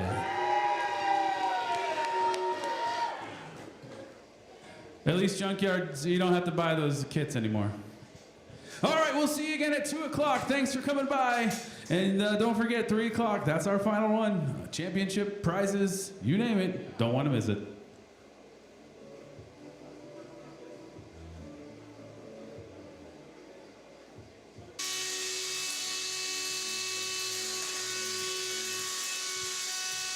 All right, folks, we're gonna about 2 or 3 more minutes to get this 2 o'clock show on the road. We had a 1 o'clock and 2 o'clock back to back, and unfortunately, some of the bot drivers are still licking their wounds from the last hour. So as soon as we can get some batteries and bots and that kind of stuff going on, we'll be started. But give us like 2 or 3 more minutes as we pull these last bots together. These poor drivers, particularly in the Beetle class, have had so many fights this weekend. I think they'll have more fights this weekend than they'll have probably all the rest of the year. So we thank them for putting the time and money into getting these bots ready for our entertainment. Yeah, in the meantime, we can do some Hypnotic. Are you ready to go? All right, well, we'll actually then change of plans. We'll go with our first, we were gonna start with our Beatles, but we'll put in our ant weights. So we're gonna have Hypnotic versus Crazed Madman. Now, what's going to be interesting about this fight is these are 2 control bots, so it's a wedge on wedge. So this will all be about control, and that should be interesting to see which wedge comes out on top. How do you feel about this, Madman? I'm feeling a little bit kind of shocked that I'm here right now because this robot has not won more than 2 events at a competition. I'm at 3 right now. Yeah, so you've had a good weekend. It's been pretty good, and I'm hoping to possibly take out Hypnotic, knock him out of the loser's bracket so I can get a rematch against someone I fought yesterday called Clown. But before I can do that, I gotta beat Hypnotic, and the only way you can beat a wedge is with forks. And I'm the only one crazy enough to quite literally duct tape plastic forks, literal utensils, to my robot. I'm the only one crazy enough to do it. Yeah, I'm not sure that's what they mean by forks, but we'll see how that goes for you. You can go ahead and load in, and Hypnotic is coming up here in a second. What do you think about this fight? I don't see it getting any further than this match, but we'll see what happens. All right, you've been tough so far. You've got like, is this 3D printed here, the wedge? Fully plastic robot inside of a metal class, just to see what happens. Yeah, well, it's been pretty impressive this weekend. You've taken on some big hits, and you're still alive to talk about it, so. One of the chassis is, I've already broken 2 chassis completely in half, so. All right, well, I don't think we'll see that kind of damage in this one. This is all about control, folks, wedge on wedge. So judges, pay close attention, because I think this one's probably coming to you. But I could be wrong. Anything can happen. All right, so drivers, are you ready? Ready. All right, how about Megacon? Are you ready for our first 2 o'clock fight? All right, then let's do this in 3, 2, 1, fight. Well, it looks like we're having a little bit of video technical. Oh, there we go. Well, we'll have an extra couple seconds on the clock. Crazed Madman takes the first round to the rope, so to speak, and puts Hypnotic on his back, but that's okay. Both these bots can drive either way. Although, if Crazed Madman gets flipped with those forks on the top, I don't know. We'll have to see what happens. But so far, the forks seem to be winning the low ground. Although that's easier when the other wedge is upside down and can't get to you. So Hypnotic wants to be flipped one more time. 30 seconds have elapsed in this fight, and if the Crazed Madman's pinning him, he can only do that for 10 seconds. So about 5, 4, 3, 2, 1, and then he's got to release to let the fight go on. Uh-oh. Not seeing anything from Hypnotic. All right, is he stuck under the wall? All right. Oh. So Madman does the unstick for us. Thank you, Madman. Does the pin again. Uh-oh, we've lost one of those forks. But we're still in it with about a minute left. Again, this has all been about control. These are control bots. We can hold that for 10 seconds. We got about... Oh, then he releases early. He had about 5 more seconds. Why do the drivers do that? It's a good show of control, right? So we've talked about, in the past, there's 3 different categories that can win these fights if you don't KO your opponent. There's aggression, control, and damage.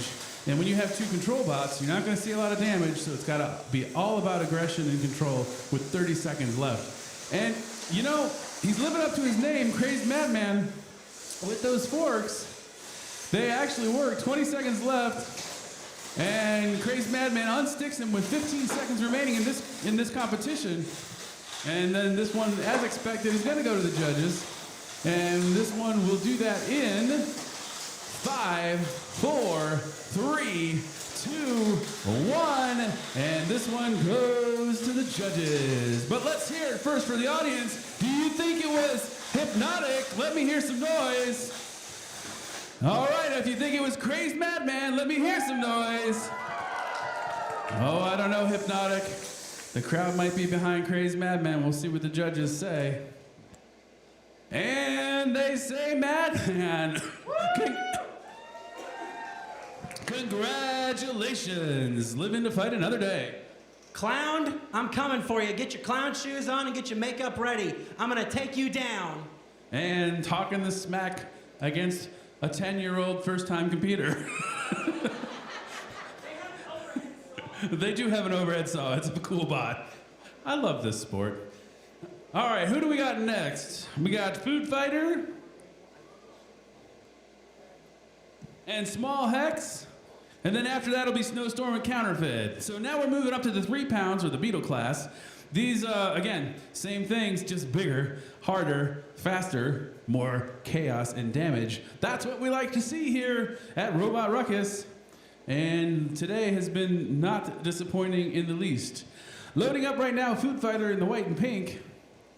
Now, unfortunately, Food Fighter's been having some issues with the weapon today, so we'll have to see how this one goes. But I will tell you what, this bot is durable. He went into the last fight and the weapon didn't even work, but he's still here to fight again. So that's pretty impressive. And I see you're using the shell of one of your broken opponents as a weapon lock. Brutal. And the left wheel doesn't work. So this is what happens when these poor Beetle bots have to fight. Like, how many fights have you done so far this weekend? 5? 6? Wow, that's a lot of fights. All right, loading up now, Small Hex, using the carcass of an opponent as a weapon lock. I really kind of think that's funny. Why do we use weapon locks? Because these weapons, as you've probably seen already, do a hefty amount of damage. And so we take great caution to, well, place our bots in the box. But we also make sure that we don't get hurt in the process. All right, so both bots are loaded up. On your left in the pink and white is Food Fighter. And on your right in the purple and black, Small Hex. All right, drivers, are you ready? Audience, are you ready? Then help me count this down in 3, 2, 1, fight. And we hear that weapon flies. Now this is the problem with only one wheel. He's gonna have a hard time now. Oh, that was a pretty big hit though. But he's kind of bouncing around. I'm actually kind of surprised he's going anywhere. That's pretty impressive. Food Fighter doing a great job. I see the weapon is working, that's good. But he's doing a great job of kind of squaring off against the bouncy Small Hex. We'll see how many more of those big hits that we can find throughout the rest of this match. Minute and 30, a little under, remain. Food Fighter trying to get in there, but just couldn't connect. Small Hex there's a little do-si-do. Oh, and Small Hex throws himself around. Talk about a complex.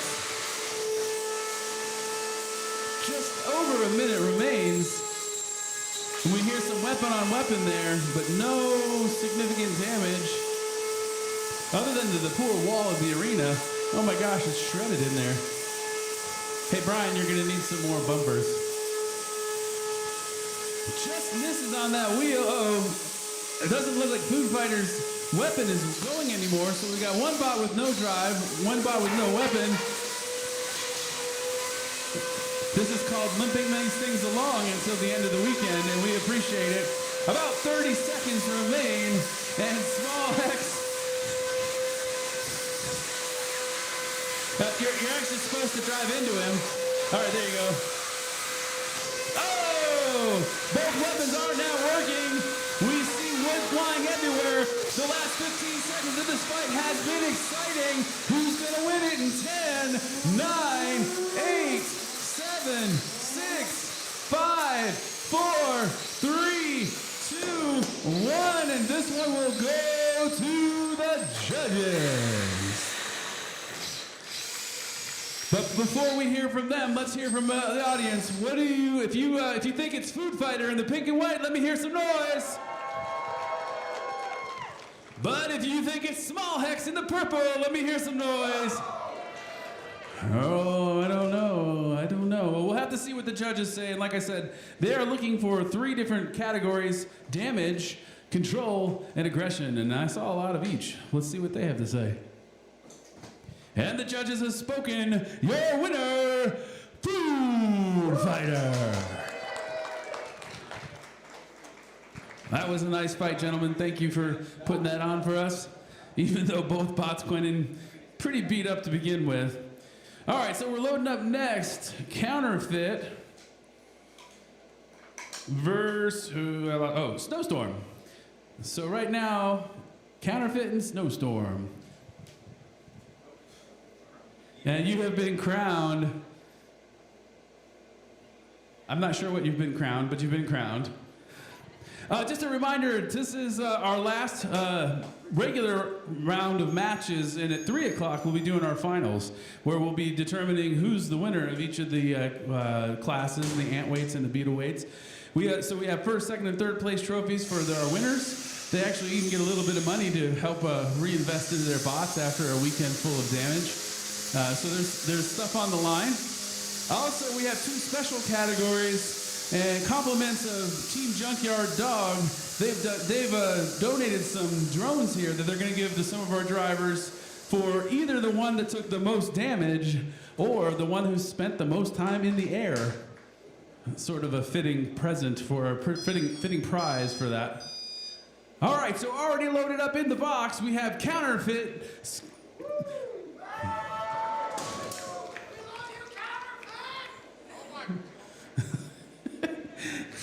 And then, loading up right now, Snowstorm in the blue. Drivers, are you ready? We'll give him a second to actually get his controller hooked up. All right, then the drivers are ready. Let's do this in 3, 2, 1, fight. So Counterfeit sporting that big horizontal. Oh, it goes spinning just like his weapon. Looks like he's trying to back into the weapon, but oh man, I can see from here the side of that metal plate is ripped in two. That is probably going to cause some issues with mobility and the weapon. Snowstorm's weapon, however, not still spinning either. So we'll have to see what happens here. But there does look to be significant damage. We can hold that for 10 seconds, like I've said before. That's about 8, 7. Oh, he let it go. Yeah, I can see from here there's significant damage on the bottom side of counterfeit. So we don't think we're going to see that weapon going again in this fight. Pushes him up against the wall. Minute 15 remains, but counterfeit not giving up yet. Trying to use that backside as a wedge. And often we can see, big hit. Often we can see, we see it time and time again with a minute left. We can see that sometimes a bot's weapon is its own worst enemy. So counterfeit's trying to get Snowstorm to damage himself. It's a viable tactic. Tossed over, 45 seconds left.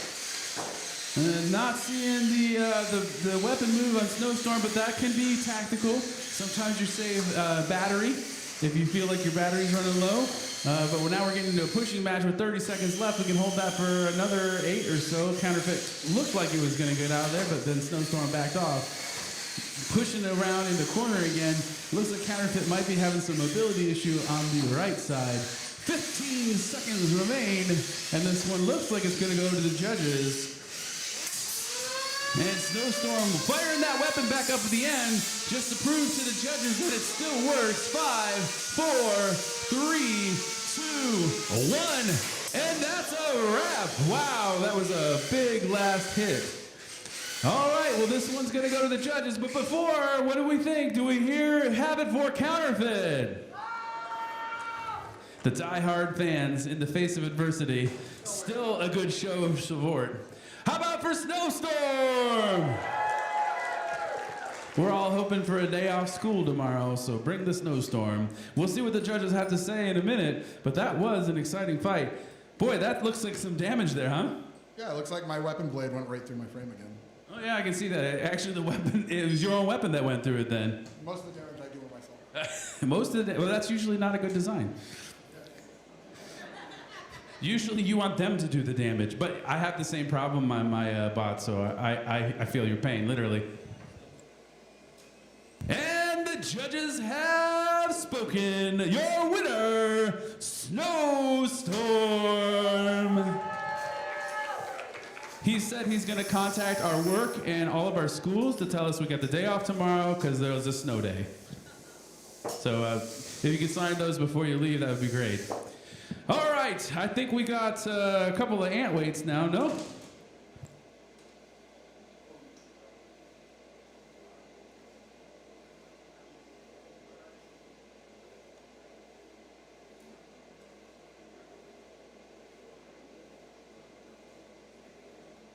All right, so we're gonna move back to the ant weights. Looking for Clown and Crazed Madman. Clown and Crazed Madman, you are next.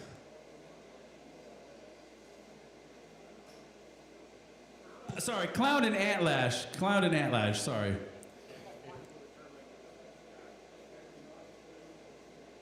All right, sorry about that. Clown and Antlash, you guys are next.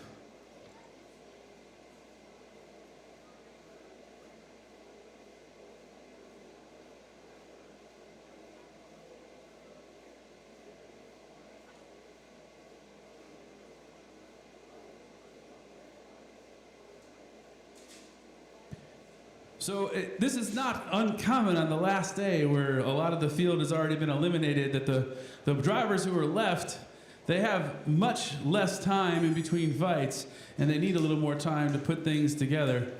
So sometimes it gets a little dicey at the end where we kind of run things as we can and as people are ready.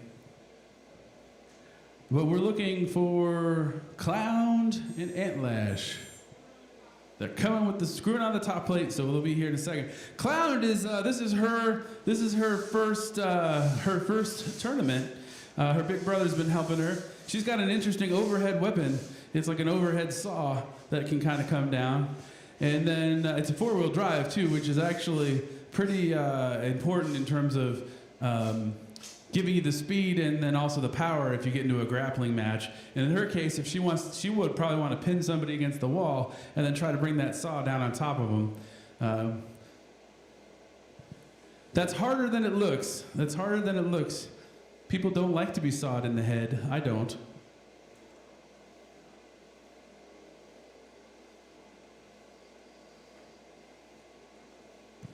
While we have a second, again, I've been trying to say this as much as possible, but we do truly appreciate Megacon inviting us this weekend. We've had a blast. Hopefully you have too.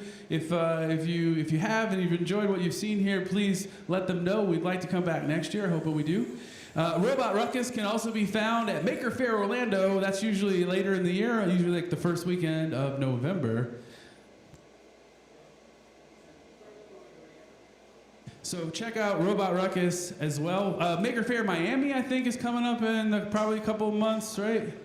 April time frame. Also some great fights down there. There's another fight coming up, I think, next weekend in Tampa, and in a couple of weeks down in Port St. Lucie County Fair. So lots of places to see, but really a big thanks to Megacon, and big thanks to Team Witch Doctor for sitting here with us all weekend and judging. So we really appreciate that. If you have any questions about how to get involved in this, please stick around at the end. You can ask one of our drivers. We're happy to kind of give you some of the resources that we use to do this.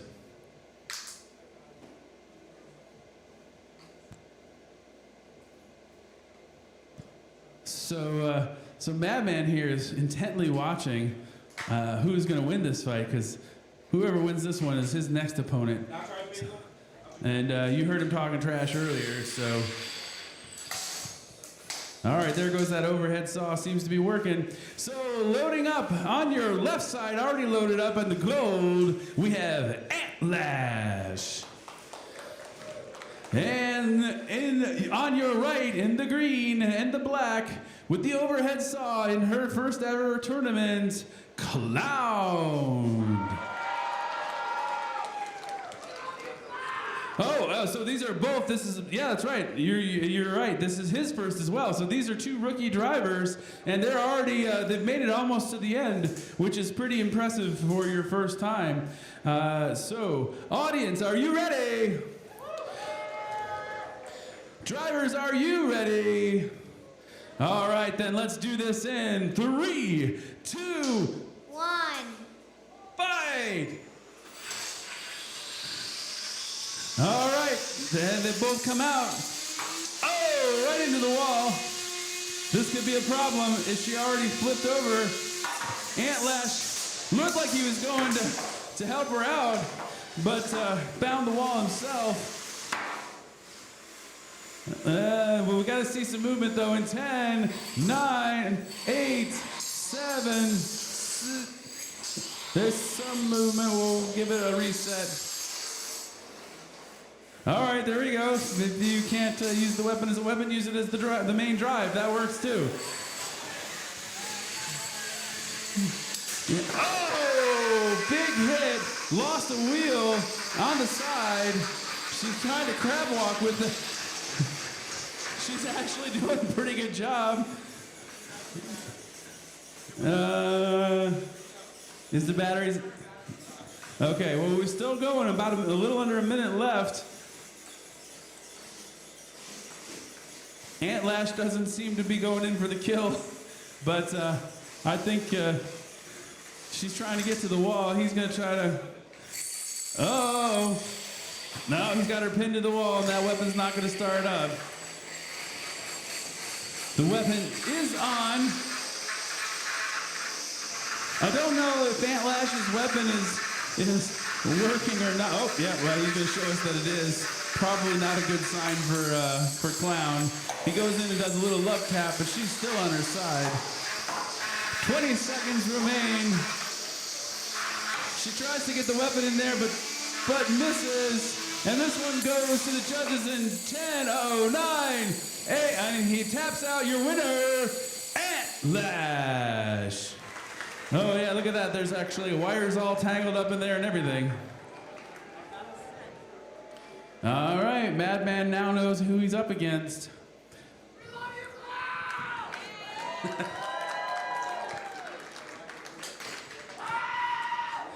Sometimes it can be a little disheartening to come to your first event and get ripped apart. I know, from sadly from experience. But you know, when you build these bots, you can't really get too attached to them.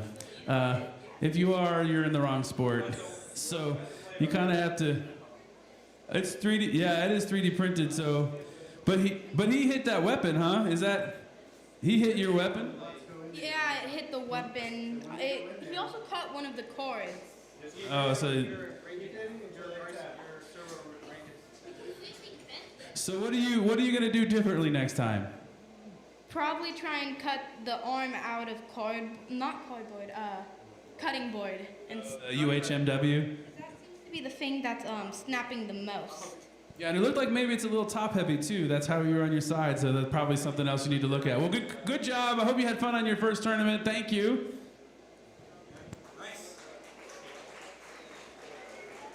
Small Hex and Proto X, you guys are next. Small Hex and Proto X. How are you feeling after that match, Antlash?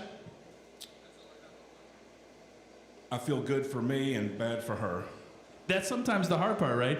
Like you're here to win, but you kind of sometimes it hurts to win. It hurt her. This is true. I can't argue with that statement. Undefeated. Undefeated, yeah. Well, yeah, this robot. Oh, okay. Sometimes it's easy to forget about our losses. Let's do a quick demo. Over here, I want to see one person who wants to learn how to drive bot. You're first. Come on. Over here, show me hands. Who wants to learn how to? There you go. I didn't even have to finish the sentence. She knew it was coming. Come on back. We're going to show you how to drive a robot, a combat robot, using our Camp Witch Doctor bots. These are bots you can actually go next door to the Maker Effects booth, and you can talk to Camp Witch Doctor and learn all about these. You can even test drive them. Come on over here. Let me. What's your name? Jaden. All right. So you look to me like you're probably a pretty experienced combat robot driver, right? No. How about you? What's your name? My name's Connor. And you've won Battle Boss before. I think I've seen you on there, right? No. All right, we've got some rookies. That's okay. They're going to tell you exactly what you need to know. And what we're going to do is we're going to set them up against R2-D2. And the game has always been to flip R2, okay? So she's going to teach you how to drive the bot, and you guys need to go after R2 and try to flip him. But he's really crafty. He's pretty good at evading, although he's gone over most of the events that we've done this.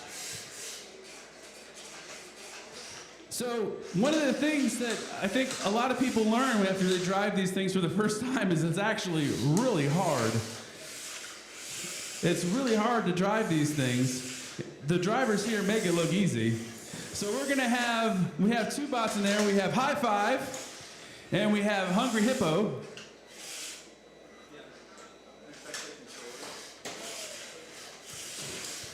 High Five and Hungry Hippo. Okay, so everybody go to their corners. We're gonna start this like a real match. So Hungry Hippo, how about you come over here? High Five, you come over here. R2's going to his corner. All right. Drivers, are you ready? You're not ready? You're ready. Are you ready? No, you're ready? Well, R2's coming for you anyway. Let's do this in 3, 2, 1, fight. And here they go. R2, arrogant as always, coming out in the middle, daring them to come after. Oh, Hungry Hippo almost had it within the first 10 seconds. R2's doing the best to evade, but Hungry Hippo is there looking for the topple. High Five, also looking to get in there. Probably needs to lower the hand to get underneath R2. There we go. 30 seconds has elapsed. R2's still standing. Oh, R2 taking High Five to the wall. Now we can use the hand to kind of right ourselves. There we go. She's back on her wheels. That's the great thing about these kits, is they're all self-righting, so even if you flip over, you can get yourself back upright. So far, R2's winning this. I'm not sure if it's a fan favorite or not, but R2 has managed to evade the topple. And this could be only the third time this weekend. Oh, almost had it. Saw a little bit of a lift there. almost had it underneath there, just missed by half an inch. Hungry Hippo, though, is the wrong way, and R2 is pushing him around. Both Hungry Hippo and High Five going at it, trying to get underneath there with 45 seconds remaining. Oh, that was a good position, but didn't quite get it.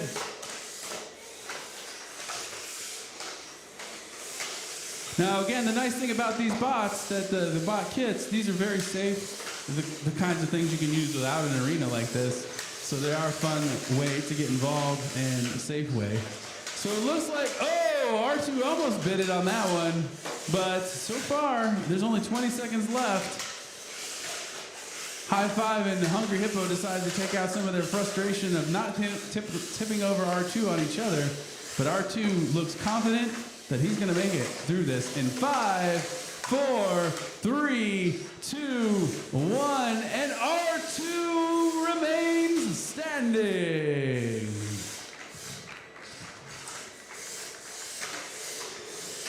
So what did you think of your first combat road? It was good. You say, Mom and Dad buy me one? Yeah.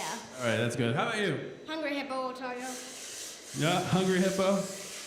They're pretty fun.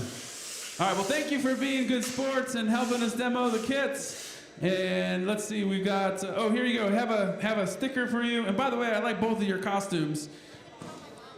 Yeah, go check it out next door. If you didn't get a chance to drive here and you want to see it, go check it out next door. They have these kits available. You can test drive them over there, learn all about them. Small Hex and Proto X, you are our last fight in the 2 o'clock show. After this, our next one is at 3, and it is the championship. These,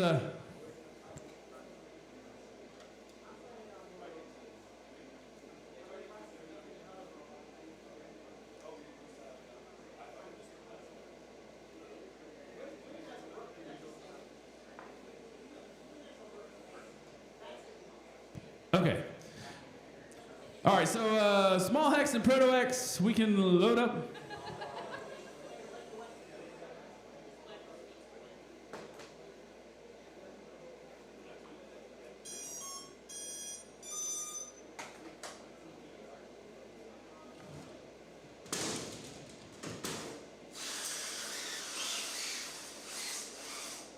Now, I'm being told that we might actually have more fights after this, so don't go anywhere until I find out for sure. Small Hex, you can load up. So, already in the arena, in the blue, we have Proto X. Loading up now, we have Small Hex.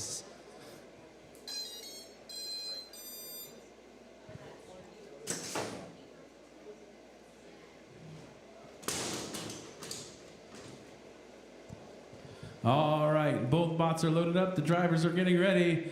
Both of these bots have done a lot this weekend. They've both been heavy hitters. So we'll see how this goes. Drivers, are you ready?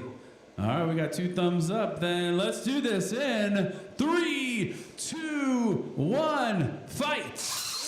All right, yeah, we're just a couple seconds behind on the timer. No big deal. Now remember, unless he's fixed it from last time, Small Hex is down a wheel, so he is operating completely on one wheel for this fight. Undaunted, though, his turning radius is a little wide, but he's still out there, which you gotta appreciate. Proto X trying to chase him down, but he's sort of a wild driver behind there. Not seeing the weapon on Proto X running at the moment. Not sure if that is by design or if there's a problem there. But Small Hex is pinned up against the wall, and that one wheel that's remaining is lifted. Got to release in 5, 4, 3, 2, 1, and he releases. Nice show of control. Taking some hits on that front wedge, but it is strong and seems to be unfazed. Although it looks like Proto might be stuck on the sticker. And it looks like there's also some damage to one of those tires perhaps. 45 seconds remain in this one. Small Hex taken to the arena wall and is now on his nose. And Proto-X is sounded like a circular saw. Oh! Speaking of circular saws, there goes a bunch of sawdust. 20 seconds remain. And Small Hex, though, coming into this with one wheel missing, still doing a good job. Proto-X, though, has been doing a strong show of domination, although we haven't seen that weapon running. And this one ends in 5, 4, 3, 2, 1.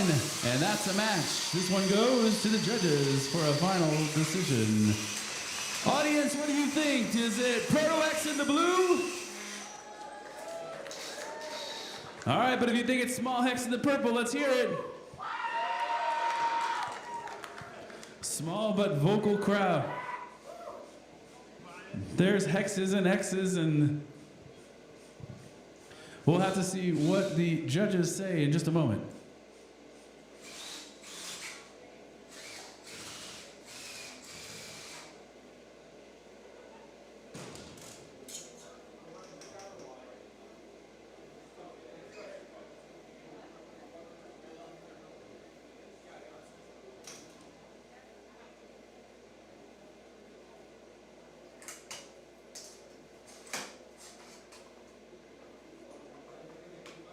All right, your judges have weighed in on that last fight. Your winner, Proto-X. Proto-X. All right, now I'm still trying to get word if we have some more fights right now or if we're going to take a pause till 3. Stand by, we might have a couple more for you. If not, we'll be back at 3. 1 second.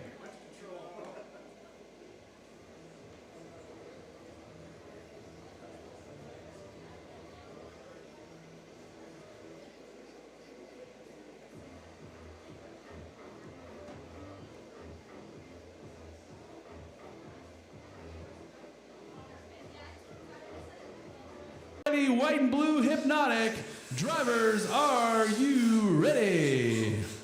All right, we're gonna put 2 minutes on the clock and let's do this in 3, 2, 1, fight. And Hypnotic comes out of the corner, box rushes him, trying to get to him before that weapon spins up. Was successful, but now Sneck's weapon is at full, and Hypnotic takes him for a ride to the wall. It looks like Sneck is having maybe a drive issue, so that's impeding his progress. Minute and 30 remains. Hypnotic looking to drive him into the wall, and he does. But Sneck has those long copperhead forks in the front, designed to feed the other bot into the weapon, but it will keep him off of the wall for sure. Hypnotic taking him for a ride. That weapon wasn't up to full, so it was just sort of bouncing off of him. About a minute remains in this contest. Again, this is, and there goes the drum. The whole weapon is gone. We don't see any movement from Sneck at this point. Well, nope, that's crab walking, and that's legal. So he's still moving. Hypnotic looks to be attacking the weapon and takes him to the wall. This one's going to be decided by the crowd, so I hope you've been paying attention for to determine the winner at the end of this. Only about 30 seconds left. Sneck still moving, but mostly in circles. Hypnotic going after him and has shown good control and domination throughout this competition. 20 seconds remain.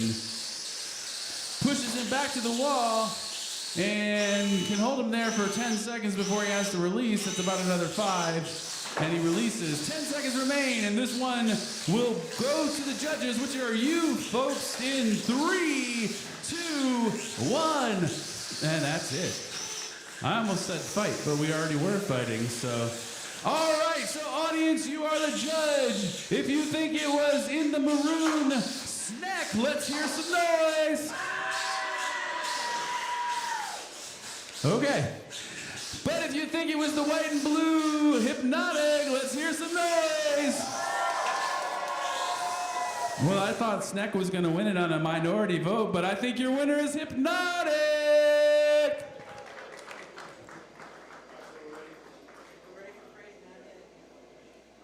Crazed Madman and Antlash, we are now going back into our actual competition here. All right, and I have been told, without having looked at the bracket myself, that this is a significant match because whoever wins here is guaranteed at least third place. So at least third place. So we're getting down to the end here. And so there's a lot on the line here for these drivers if they want to place and potentially get a shot at the moolah. Madman, Crazed Madman loading in now. Looks like he's took those literal forks off of his bot.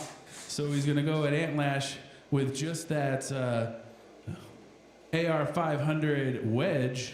My guess is you're gonna be trying to drive it into him all the time. That's the plan. That's the only plan. All right, and maybe not expose those tires. Well, they're already exposed, but I'm going to do what I can to keep him behind the robot instead of on the side or in a vulnerable spot.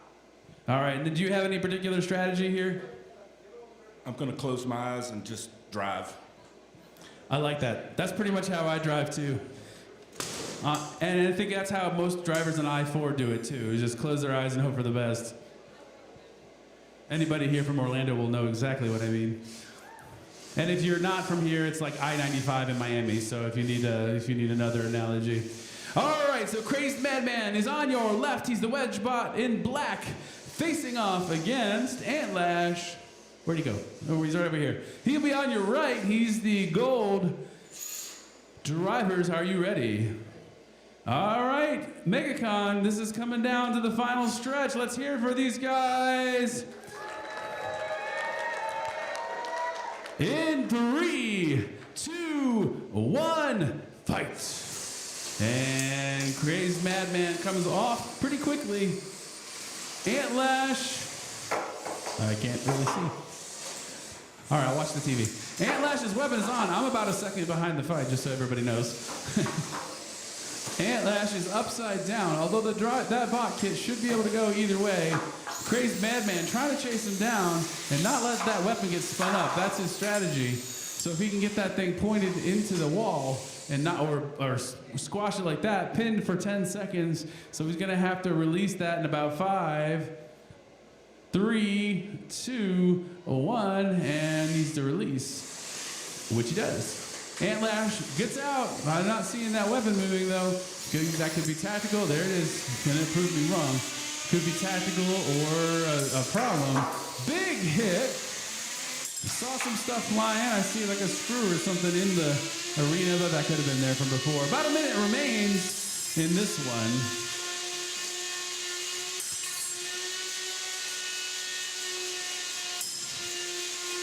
Antlash retreats to maybe get a run at him, but Madman has done a great job of keeping that wedge pointed at that weapon and preventing any real significant damage. Antlash back up. 30 seconds remain in this fight. But that AR 500 wedge has been doing its job. It has not shown even scratches against the weapon of Antlash, which we know is a pretty strong weapon from seeing him fight against the Biscuit, where he ripped off the nose guard and impaled it on the weapon. 10 seconds remain. This one will go to the judge in 5, 4, 3, 2, 1, and that's a wrap. This one goes to the judges. It did look like there might have been some flex on the wedge there of Crazed Madman at the end. We'll have to see what the judges think about that. But both bots still appear to be functional. The AR 500 wedge doing its job, but Antlash looks like it did it get your tire? A little bit. It looks like a little bit of damage, but nothing I can't hammer back into place. A hammer is always a great tool in these events. All right, so we'll wait for the judges. Who do we have next coming up to the box?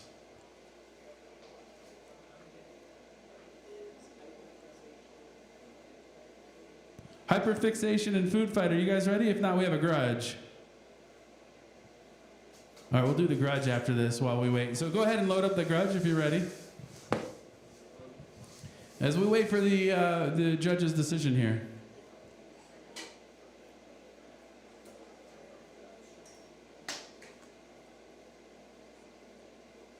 All right, what's your robot's name?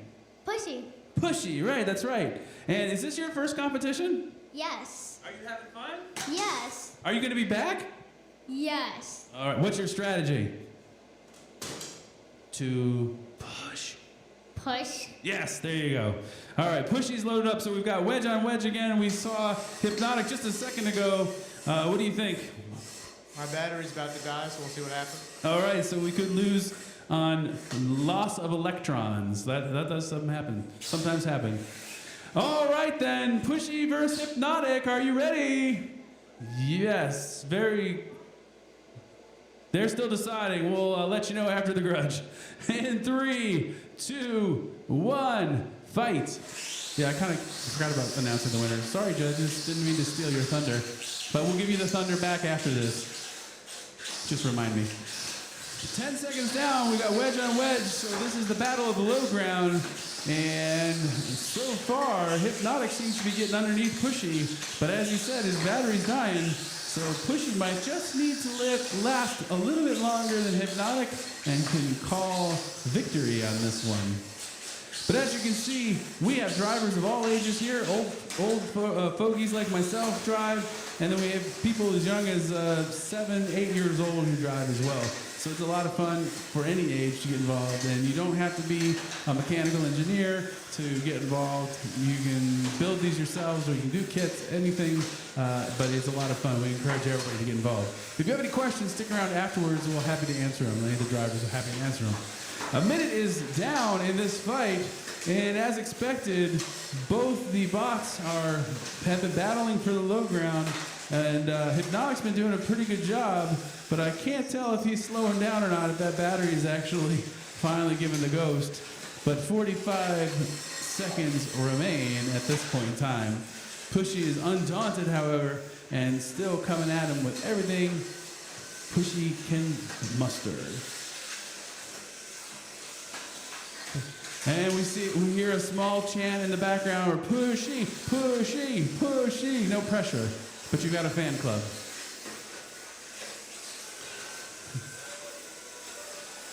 Trying to get underneath there, but just couldn't get the traction. 15 seconds remain. This is going to be decided by the audience if there's no clear winner, which often is not the case with a wedge on wedge. And in 5, 4, 3, 2, 1, and that is a fight. That is your fight. All right, so if you think it was Hypnotic, let's hear it. And I think the audience has spoken. If you think it was Pushy, let's hear it. All right. All right, so not to forget, let's check in with the judges about that last fight. They say it was really close, but your winner, Antlash.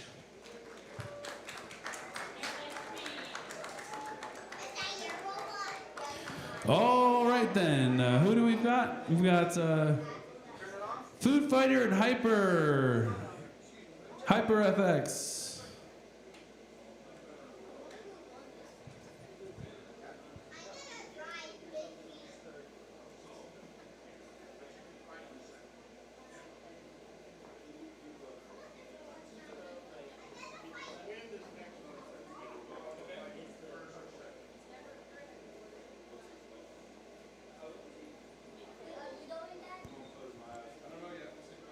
All right, so we're gonna do a demo here. This is I think the youngest driver I've ever seen. 4 years old. You've been wanting to drive this bot all day, haven't you? Yeah. Yes. All right. Do we need to? Where are those little golf balls? Should we give him something to shoot at?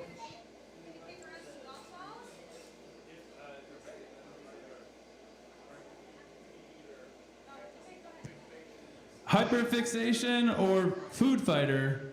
It looks like. Or Snowstorm and Proto X. Are you guys ready?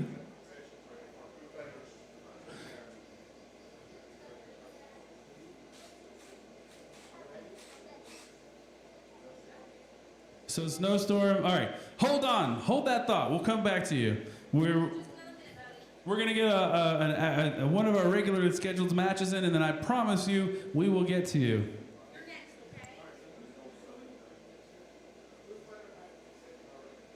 Food Fighter and Hyperfixation. That's the first one I've heard. Go ahead and load. Let's get this going.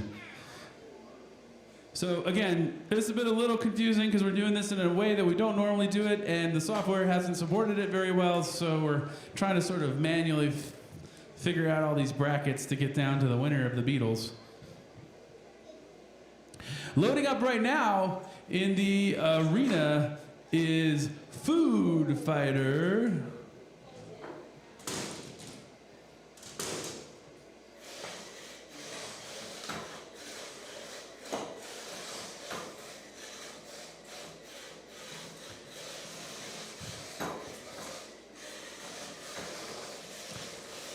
All right, Food Fighter's loaded up. I'm gonna try to sneak in here so I can see you. Okay, thank you. All right, Food Fighter's loaded up, facing off against Hyperfixation. These have been two very durable bots in this competition, both using beater bar style, finger tech beater bar specifically, weapons. So these are weapons that are easy to buy off the shelf, doesn't require any kind of machining technology or whatever off of finger tech robotics. Great way to get started. All right, so in the pink and white we have Food Fighter on your left, facing off against Hyperfixation on your right. Drivers, are you ready? And we'll do this in 3, 2, 1, fight. And both bots out of the corners, and those weapons are spun up. Hyperfixation pinning Food Fighter to the wall. And sounds like he's doing some damage, but I can't see. Oh, we see it. The bottom plate of Food Fighter is ripped up.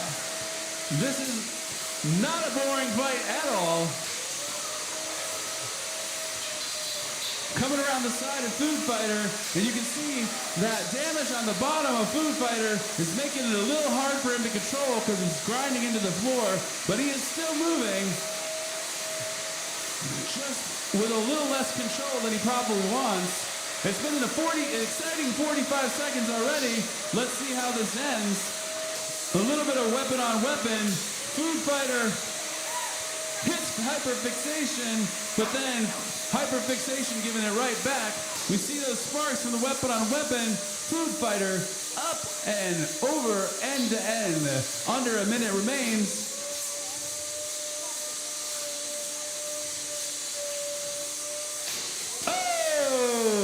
And that's a signature of these beater bar weapons, is they tend to lift and throw. So these finger tech, that's a lot of tire destruction there.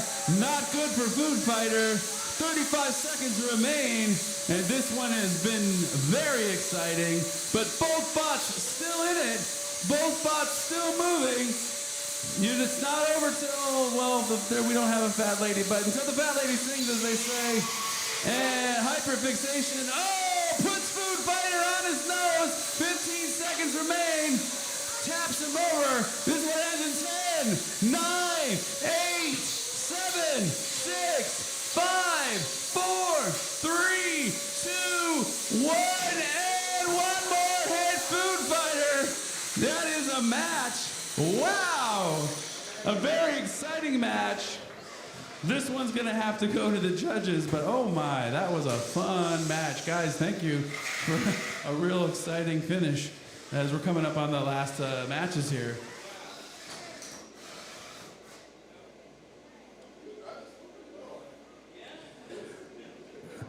Yeah, there was some significant damage to the bottom of Food Fighter, but it didn't seem to stop him too much. But I did see that the bottom plate there had gotten bent up pretty bad on one of the hit. Yeah. What is that bottom plate made of? Aluminum. 655 aluminum. And it's it's bent up pretty bad. Well, you know, like they say, nothing that like a hammer won't fix. But I think you're gonna need some new rails on that. So, audience, what do you think? Was that one Food Fighter? Or how about let's hear it for hyperfixation? I don't know, Food. I don't know. Let's see what the judges say. And I'm afraid to tell you, audience, that the judges agree with you. Hyperfixation. Congratulations. That was an exciting fight. All right, let me see what's next.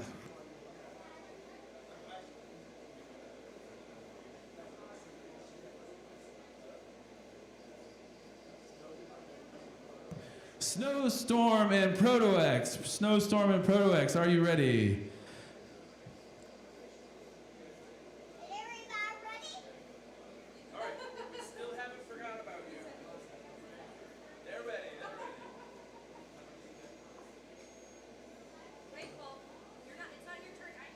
All right, Snowstorm and Proto-X will be loading up again. More beetle fighting action.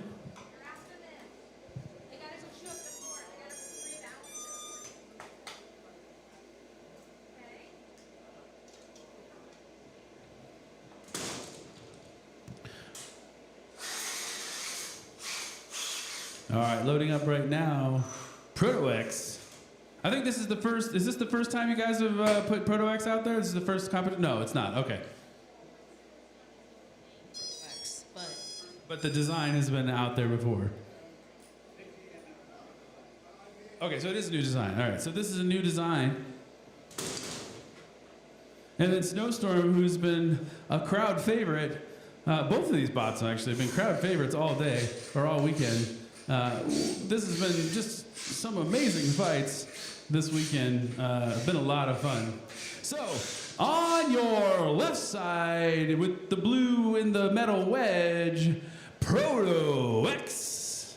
Facing off on your right in the blue and white, Snowstorm, which remember, he promised us we get all the day off tomorrow. He said that. It's not me, he said that. All right, drivers, are you ready? All right, audience, are you ready? Then let's do this in 3, 2, 1, fight. And both bots out of the corners, both weapons are moving. The wedge of Proto-X did a pretty good job of holding it off, but Snowstorm flipped him over. Proto-X now inverted, and he manages to get underneath them. Uh-oh, sort of exposed there for a second. Snowstorm looking to line him up. And does get in there, but doesn't connect too hard. Proto-X still inverted, but can drive that way. Now, back on all four wheels, he regains some control. We see some weapon-on-weapon action. That wedge, though, doing a good job of protecting him, but once again flipped, and I'm seeing a weapon belt has come loose on Proto-X. That could end the weapon on Proto-X. I'm not sure about Snowstorm. 1:10 remains. Looks like Proto-X is having some trouble with the drive being inverted. Oh, big hit. And I think, this could be a stuck. Oh, no. Yeah, it could be stuck. Takes it for a ride. Hits it again on that wedge. That wedge is formidable, but upside down doesn't do quite a good job. And I think it's possible that the ears of Proto-X have had some damage. Oh, wow, that wedge is almost completely ripped off at this point in time. 30 seconds left. Snowstorm giving him the what for. 30 seconds remain. Uh-oh, Snowstorm not seeing any movement. All right, now we're seeing it. I think he's just toying with us. 20 seconds remain. 15 seconds remain. This one's gonna go to the judges. We'll see what they say in 10, 9, 8, 7, 6, 5, 4, 3, 2, 1. A tap. Saving the judges from the decision. Your winner, Snowstorm. That was a very fun fight. Another good fight. Crazy, crazy down to the line here. Good thing that you're still here. Wouldn't want to miss any of this action.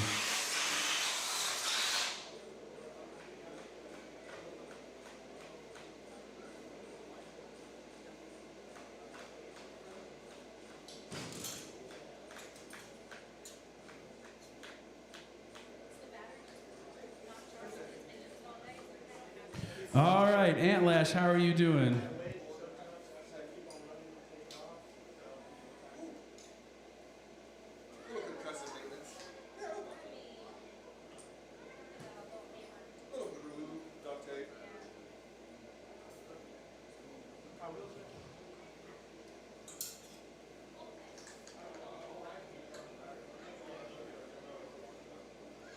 All right, so where'd he go? Here he comes. Now he's the youngest member of Team Junkyard Dog, right? Yeah. So he's been watching his big brother fight for a while, and this is his moment to shine. We're gonna let him. This is the youngest driver I've seen. We're gonna let him drive Big G, who's been one of the Beatles who has been doing this. He is so ready for this. Could throw some golf balls in there, sure. But this is truly a family sport. You wouldn't think so. Like, you know, hey, let's build really dangerous remote control cars, and it just brings families together.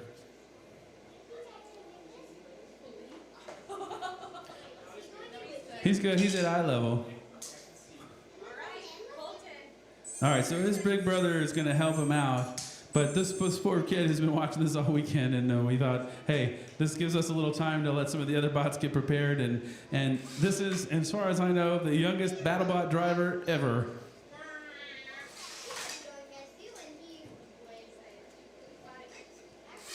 Birthday next week, right? So.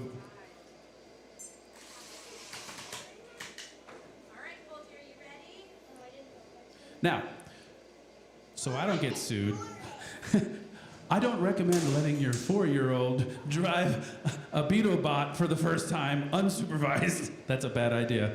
But again, this is a whole family that does this. They've had multiple different bots here, a lot of experience, and Big Brother's right there to help them out. All right, are you guys ready? All right, we want to see some carnage in there. Let's do this in 3, 2, 1, fight. And right away does a quick spin. Now, unfortunately, Big G's seen a little bit of, he's had a little battle scarred still. So it looks like he's, oh! And this is why, oh my gosh.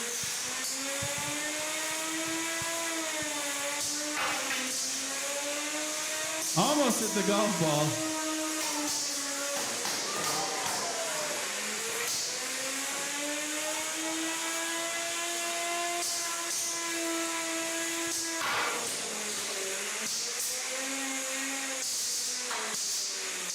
Well, you can say you've seen it here at Megacon.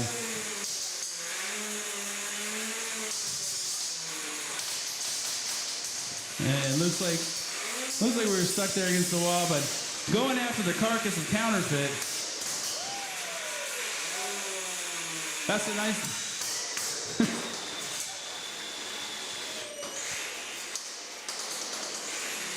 45 seconds remain. And then we'll be looking to get our next contestants in there. I think we'll go back to an ant weight after this.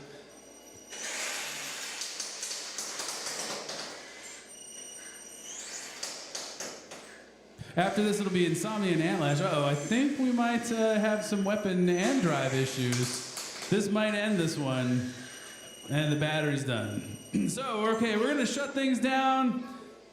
We're gonna have to clean. I think we need to clean up the arena. So let's interview the driver. Driver, Colton, what do you think? And you heard it from the source. Woo!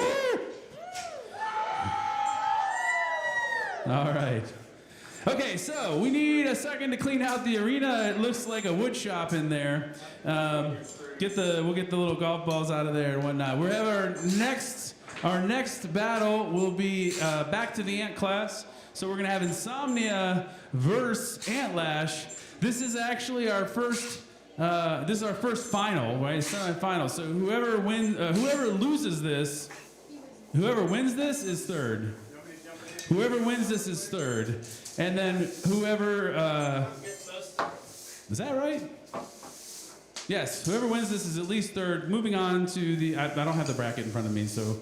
But yeah, we're winding down to the end. It's been a fun weekend, but yeah, we're winding down to the end. Okay, now I can see the bracket. So the winner of this fight is third place overall for the Ant.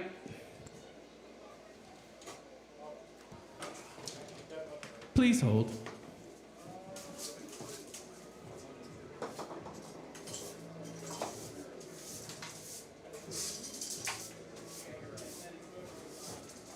Okay, so we finally have it worked out. Whoever loses this is third place. And whoever wins this will go on to fight for first place against, who are they against? Tyrone. All right.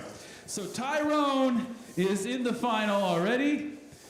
Whoever loses this is third. Whoever wins this will go on to fight Tyrone for the first place in the Ant Wing. So we're down to the finals. After that, we'll have some more Beatles that we got to get through. I'm not sure what those brackets look like yet.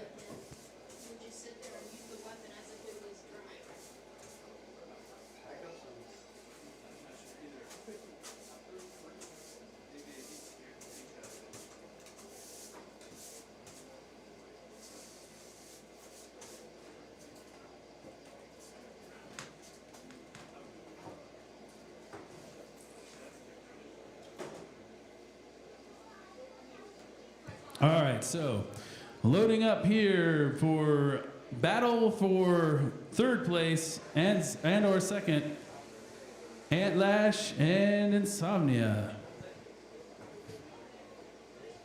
Antlash, this is his first tournament. It's pretty amazing that he's gotten to at least third place in his first tournament. We've been pretty impressed with that Kitbot from Repeat Robotics. Has done really well. And it's quiet too. It's very quiet.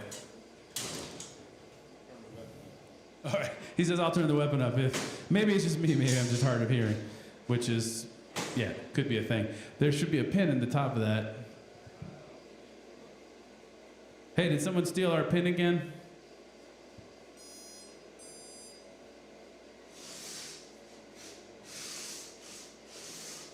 Yeah, we don't see the pin up here for the other door.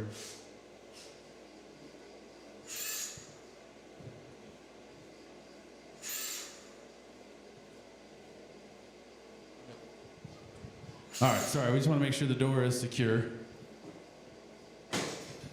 Thank you. All right, it rolled away. All right, loaded up already. In the gold is Antlash. Loading up now is Insomnia. Insomnia from Purple Fire Robotics, Polytech University just down the road off of I-4. I always call it the football school, because I don't know, that building looks like a football to me. And Insomnia's got a TPU frame, so it's very bendy and flexible. Hard to break TPU. You can take chunks out of it, but you can't really break it.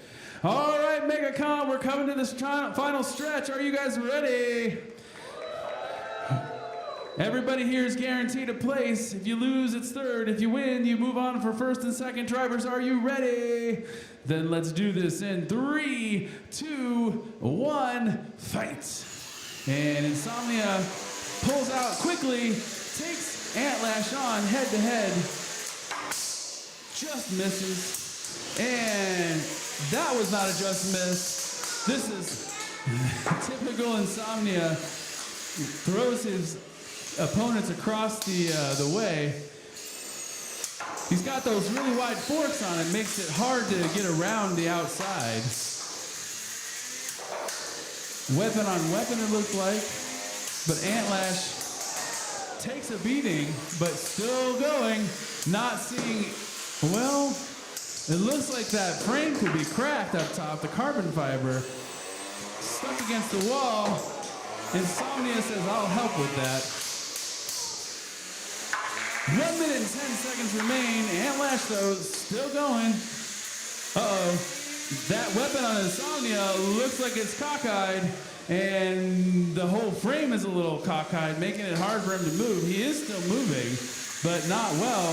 This is a real opportunity for Antlash, but Antlash can't seem to get over there. So we have two bots that can move in circles, and unfortunately, those circles are not overlapping. So they're not really a Venn diagram at this point in time, and that's unfortunate. Because it's the overlap where the damage happens, and well, judges, I hope you're ready to do your job in about 30 seconds. I've been in this situation before, and it's very frustrating. 24 seconds remain. We'll see if we can get some sort of contact, but both bots are moving, so we can't really count them out.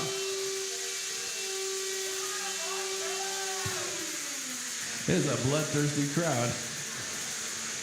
In 5, 4, 3, 2, 1, and that's a match. That was pretty exciting. Again, just as a reminder, if you're joining us, the judges now have to decide this fight, and it has to go. It comes down to, I think your weapon's still on.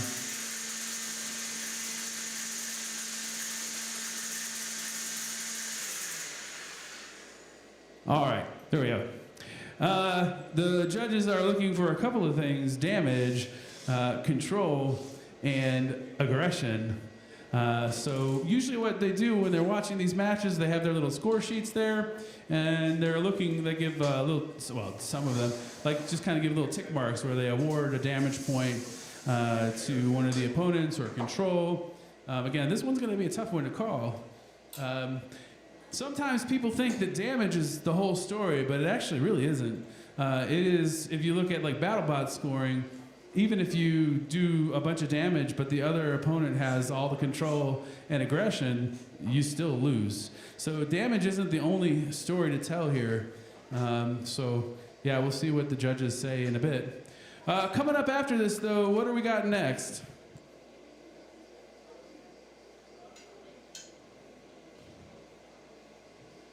All right, coming up after this then is Food Fighter and Proto-X. Food Fighter and Proto-X. You'll be next.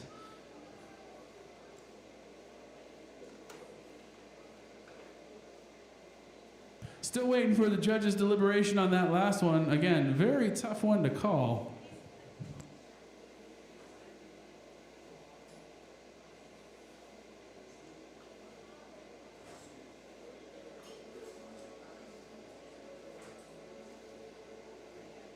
All right, don't go too far. After this one, I think we're gonna do another Camp Witch Doctor bot battle challenge, where we pull some drivers in from the audience to learn how to drive these bots and attack R2RR voraciously.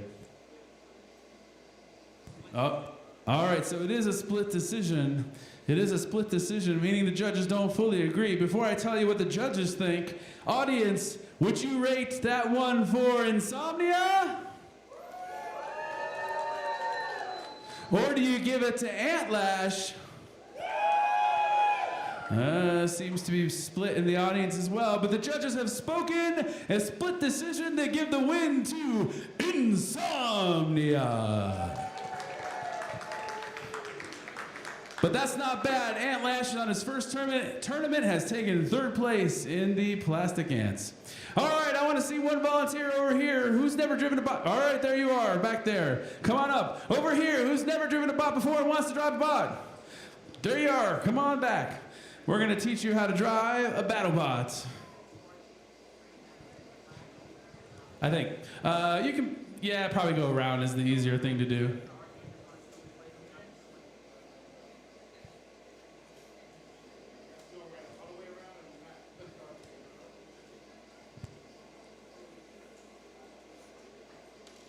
All right, what's your name?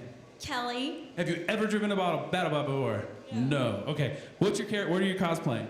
I'm dressed as Padme. Oh, Padme. Cool. I like it. All right, step up here. They'll teach you here in a second. We got to get our judges around to help us with that.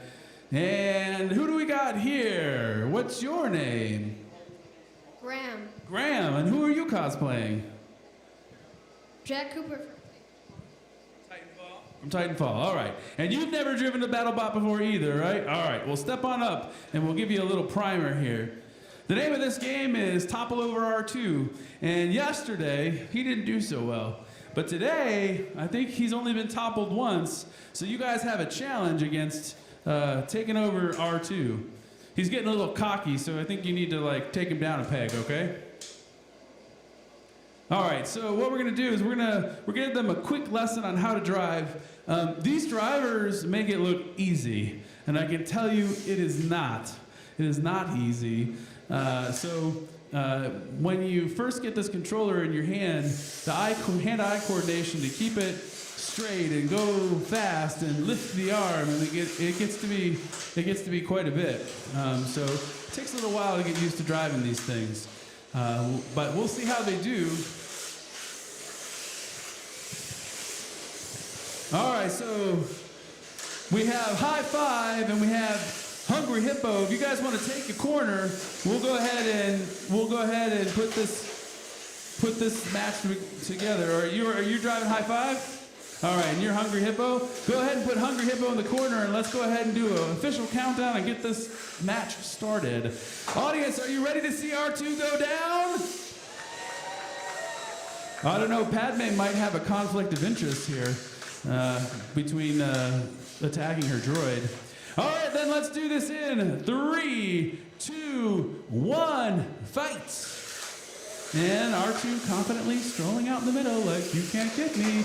But High Five goes right at him, just misses, almost topples back a little bit. R2 unfazed. We'll see R2 oh, and he falls down. All right, let's go back, looking back off, let's set R2 back upright and see if they can do it again. All right, pause for a second.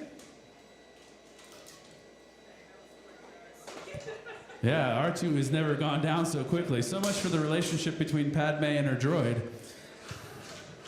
All right, let's go. Let's get him again.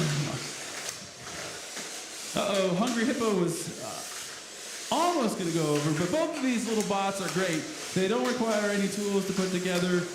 They're safe, unlike some of the bots that we've seen today. So they're a great starter bot for kids that learn how to drive. You can put them together without any crazy tools or... and then basically what they've done in Camp Witch Doctor is they help the kids build these and decorate them, and so they kind of have a vested, they own the bot, it's their own thing.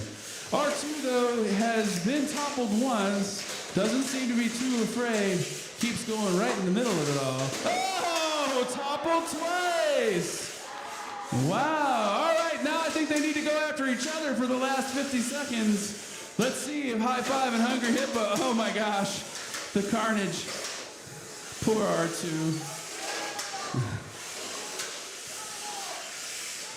I think we've used more body bags today than the city morgue. I'm not sure about that. All right. High Five and Hungry Hippo now going at it. Going to finish this out for the last 40 seconds. R2, we're just going to let him be. I said this last time, but he kind of reminds me of that movie, The Christmas Carol, where the brother falls over. He's like, I can't move my arms. That's R2. 25 seconds remain. I think I'm the only one old enough to actually get that joke.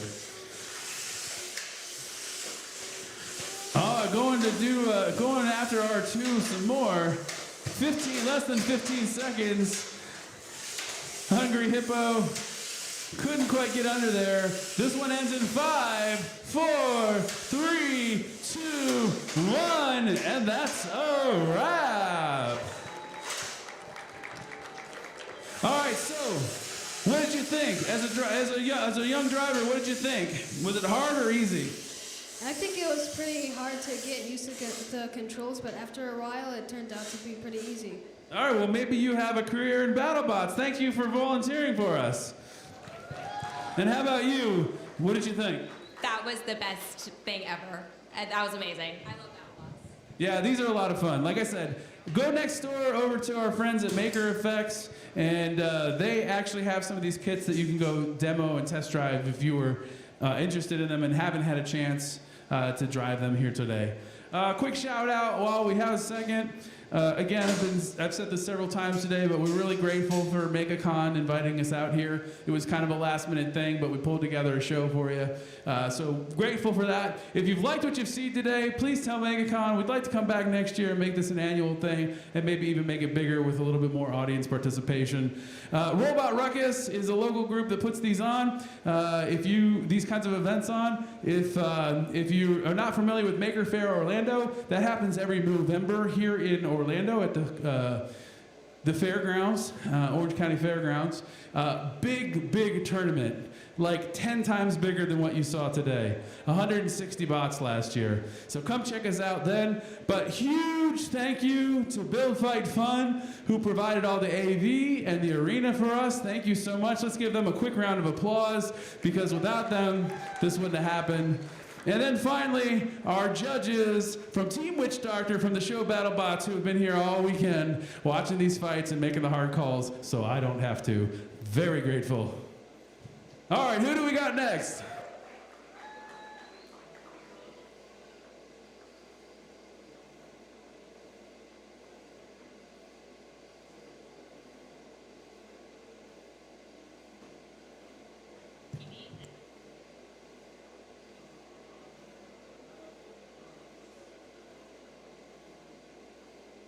So Hyperfixation and Snowstorm, how are you guys doing? No response. Doing battery charging. Okay. All right.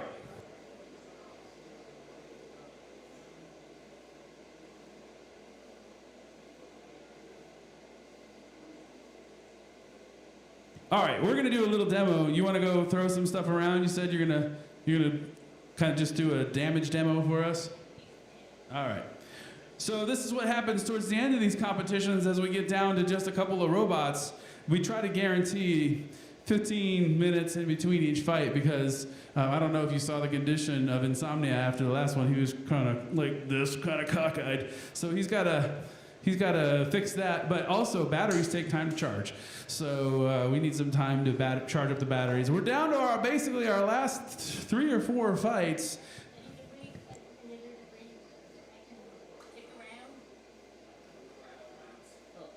So we're down to our last couple of fights. Stick around after the fights. We'll be doing awards. Probably need a little bit of time to just get that ready. But yeah, this has been a fun weekend. Thank you for coming by. We're gonna, like I said, we're gonna knock around some golf balls, and then we'll have some more fights for you here in a second.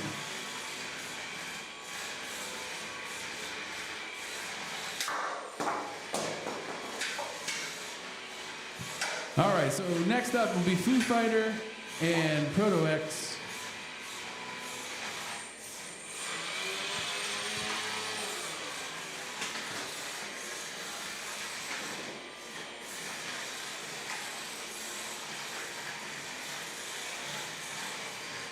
All right, so this is one of those. This is what's called a Viper kit. This is one of the standard kit bots that if you wanted to get involved and don't really know how to design robots, this is a great starter kit because it comes in 4 different configurations. You can fight it as just a wedge, which we've seen. In this case, we've seen it. Right now, we see it as a horizontal spinner. We also have seen this weekend the vertical spinner on this kit. What I don't think we saw this weekend at all was a lifter. No, I guess we saw some lifters yesterday. Oh, Pushy. Yeah, Pushy was a wedge today, but a lifter yesterday.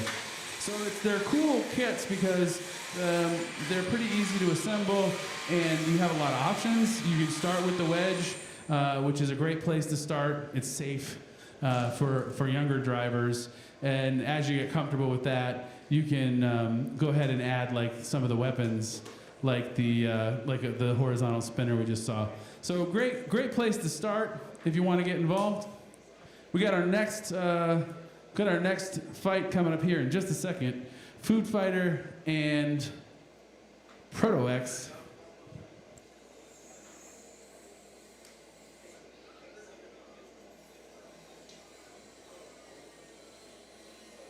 I'm hearing grinders, which I think is probably an attempt to grind off that bottom plate that got pretty munched in the last fight. So unfortunately, like I say, when you come down to the last couple of fights, sometimes things slow down a little bit.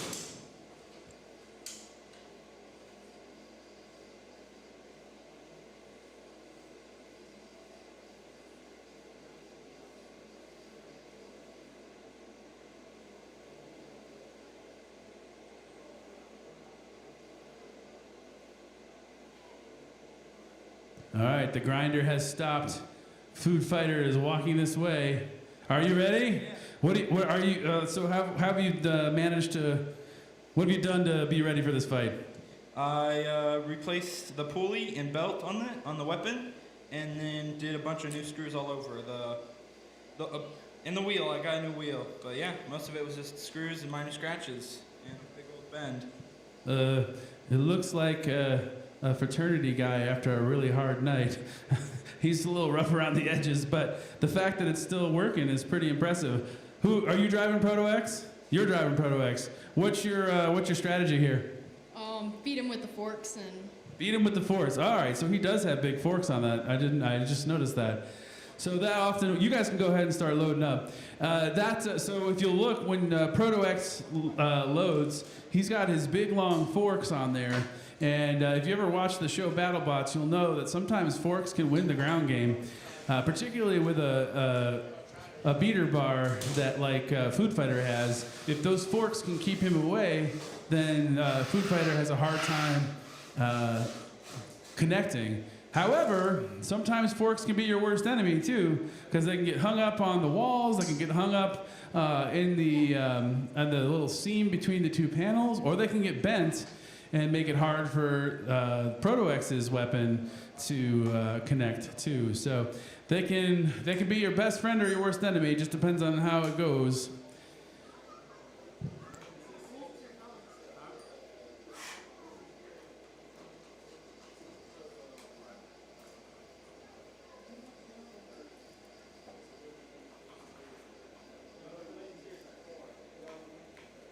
Okay, so the winner of this fight will go on to compete for third place.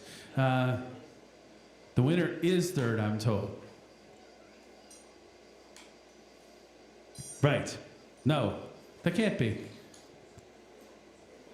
Because this is not a double elimination. Okay, so... Yeah, come on. Winner is third. All right, so sorry, my confusion. We usually do double eliminations, and so we've kind of done a round robin on the Beatles this time because we had so many. So sorry, I'm a little unfamiliar with the format. So whoever wins here is third place. Then we'll have one more fight that will determine first and second place.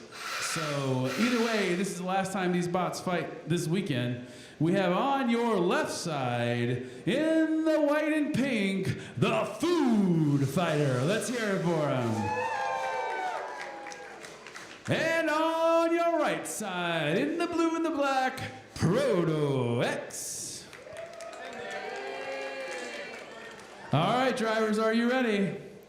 Got 2 thumbs up. Audience, are you ready? Here's for third place. Let's do this in 3, 2, 1, fight.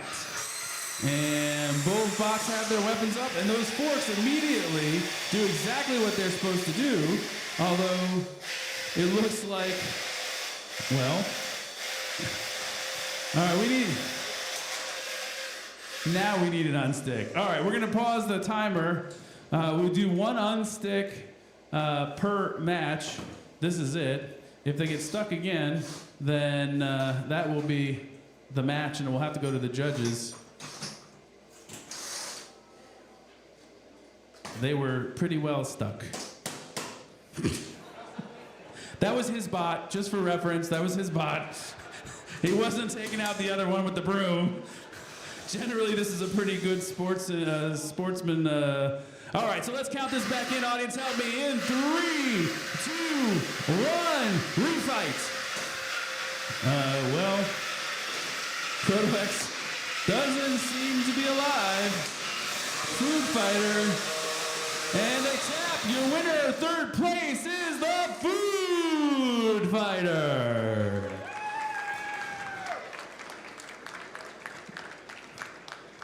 This poor bot has been through a lot this weekend. I mean, there were times where I just didn't think it was even to come back together, and here it is, you know, these tournaments can go either way. But I think ProtoX, I think this was a good showing for you guys. It was a great run, I think, again, debut bot. All right, what do you think about that? Did you expect to be at least in third with how your day started today? A little bit. I've been working on this bot since Maker Faire back in November, and I'm really happy how it came out this year. Yeah, it looks like you kind of ran it over with a car, but... I mean, that's how I got it flat. Ah, okay, that's why it's flat. All right, well, congratulations on your third place in the Beatles at Megacon.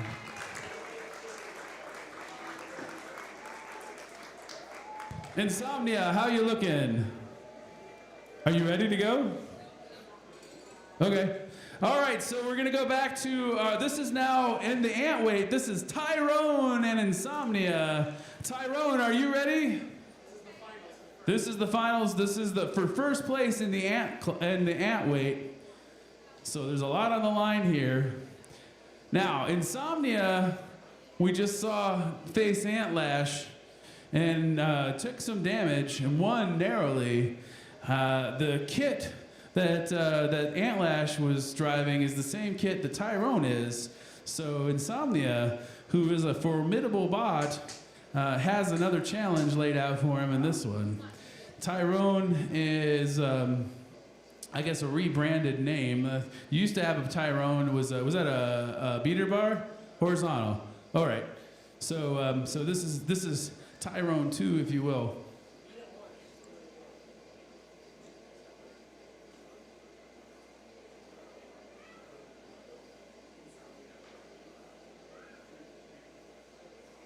So, drivers, no pressure, but this is for a cash prize of $150 for first place. 100 goes to the second place. And so how this tends to work is that when we have these tournaments, everybody has to pay to register, and kind of depending on how many bots are registered, kind of depends on the cash prize. I can tell you that probably most of these bots have taken at least that much in damage. $500 on my ant weight, my 3-pounder alone. Oh, I spent almost $500 on that 3-pounder you guys just saw won. yeah, and yeah, so that's true. Glorious trophy, but it is a sport of passion, but it can be expensive sometimes. That's why the ant weights are actually a nice place to start, is because they are a lot more affordable. All right, so we have Tyrone already loading in the box. And then Insomnia will load. Again, this is the final ant weight of the weekend. The winner here is first place. We'll do an award ceremony after we're done with these matches. We'll maybe take a couple minutes to compose ourselves, and then we'll go ahead and do a quick award ceremony to hand out the trophies and the awards. Of course, we are also still have 2 special awards, whichever bot took the most damage, and whichever bot spent the most time in the air, which is typically not what you want unless you are a drone. But interestingly enough, oh, they went away. Oh, here they are. Interestingly enough, donated by Team Junkyard Dog, we've got a couple of drones to give away for those special prizes, which I think that's appropriate, that whatever bot gets most time in the air will get a drone.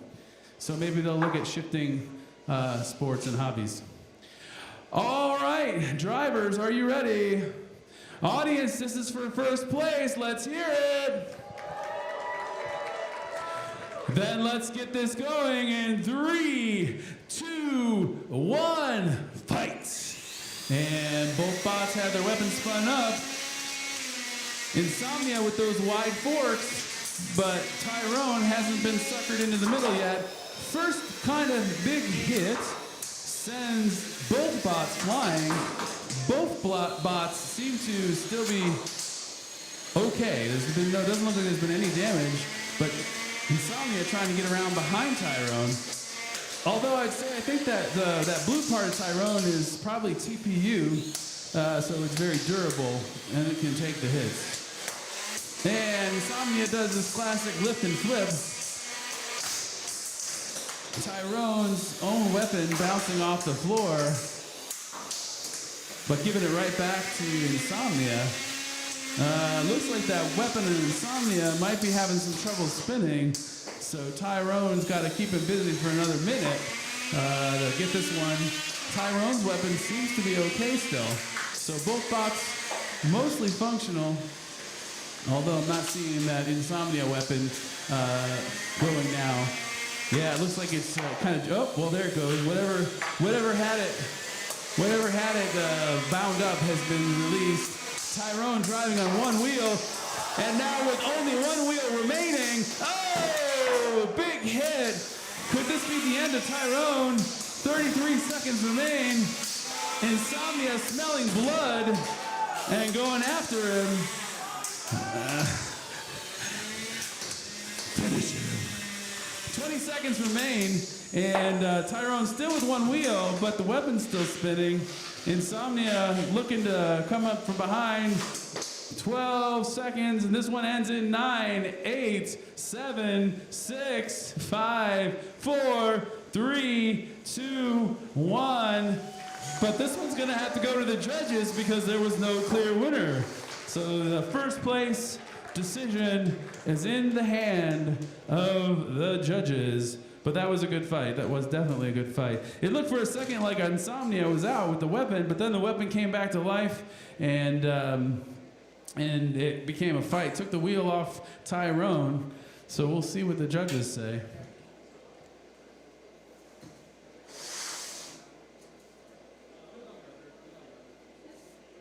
After this, only one fight remains, and I think it's one fight remains. It's the final fight for the Beetle Championship, Hyperfixation and Snowstorm.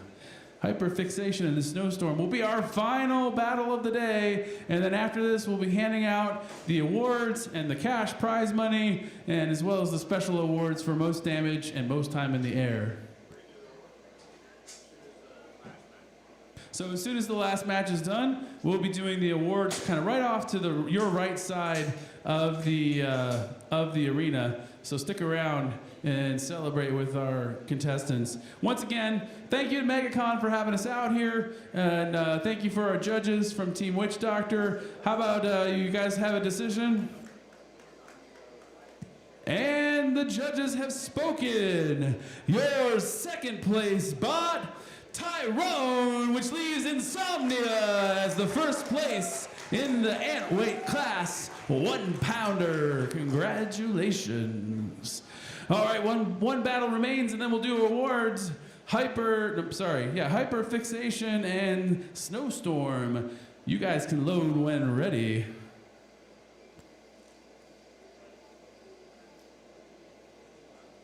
This is the last one.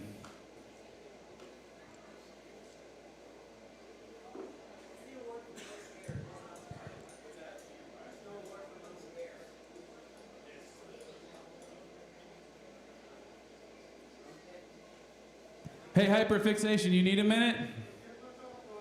Okay, because we can grudge if you want. Oh, he's ready. Nah, let's do this thing.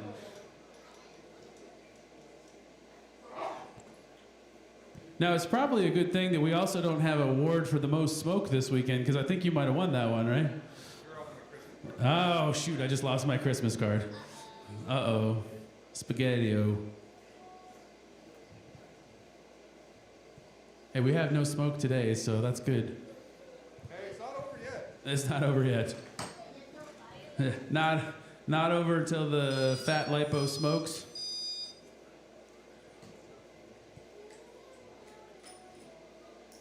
All right, loading in right now then is Snowstorm.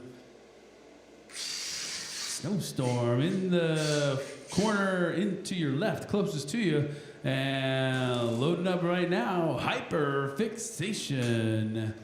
Both of these bots have been really, really powerful this weekend and have put on good shows. So hopefully we got one more amazing fight left this weekend. Again, thank you Megacon for having us. Thank you for coming and spending time with us. Hope you've enjoyed it. We've certainly enjoyed having you here. If the drivers are ready, and audience, here it is. It's the last one. What do you think? Oh, we're all getting tired. We're all getting tired. All right then, drivers, are you ready? Oh wait, whose camera is this? It looks like we're listening to some sort of music. Did you want camera? All right. All right then, drivers, you ready? In 3, 2, 1, fight! It's the final fight of Megacon 2024, and I don't think it's gonna disappoint. Both of these spots coming out of the corners swinging. The gyroscopic forces on hyperfixation causing him to flip over, and that time being caused to flip over by Snowstorm. This is about the time where I expect to hear, put him in a body bag! Oh, another big hit. It looks like, well, I was just about to say, it looks like Snowstorm's been winning the weapon reach contest, but just as soon as I was about to say that, hyperfixation turns around and puts him on the rope. Uh-oh, Snowstorm is upside down, still moving, but barely. He says hit him, so hyperfixation comes in and helps him. Oh, that's, we see some, I think, fire there. Do we call that? Yeah, I think we're dead. Get the can. Everybody clear the way, please, out of this way. What a way to end the show. And I had just said that we haven't seen a whole lot of smoke. I jinxed it. Something tells me they're not inviting me back as an announcer next year. Go ahead and close it. Go ahead and bring my thought over. Well, I think that decides the winner. Congratulations to Hyperfixation, taking first place in the Beatles. And then, of course, second place goes to Snowstorm, who's put on an incredible show for us all weekend. Thank you, everyone, for everything you've done. Hang around in just a couple of minutes. We'll be handing out the awards and the cash prizes. But again, Megacon, thank you so much. You guys have been amazing. We really have enjoyed hanging out with you guys. Thank you.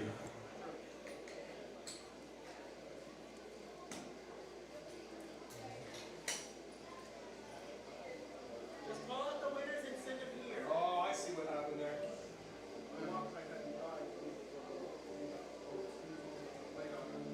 All right. Sorry.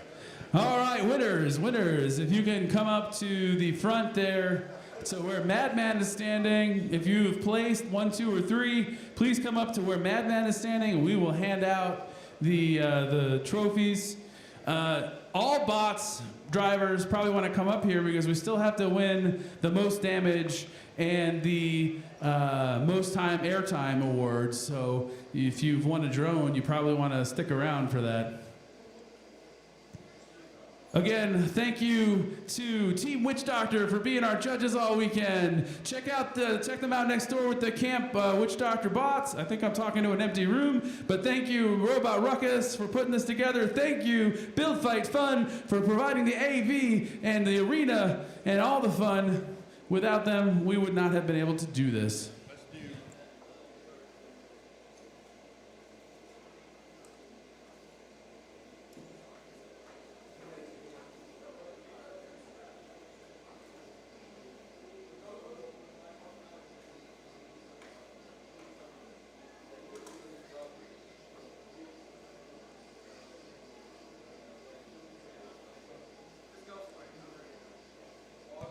All right, drivers, announcing the first of our special awards.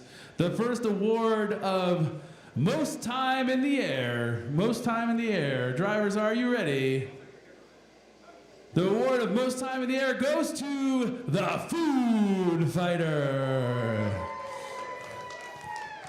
Ooh, I love the smell of lipo in the morning. Congratulations.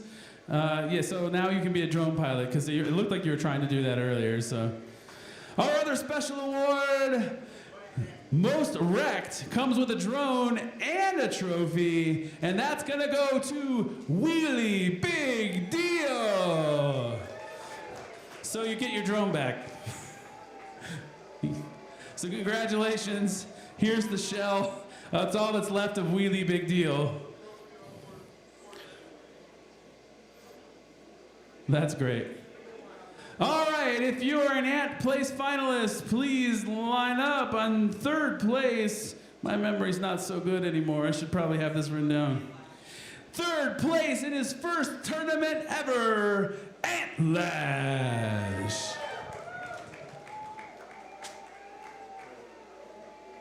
You just took away my list, man.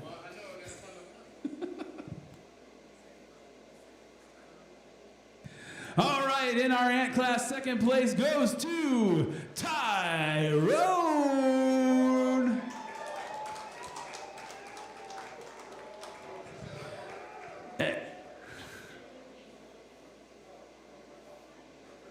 You're leaving pieces behind, man. And of course, then your first place winner in the Ant class division, Insomnia.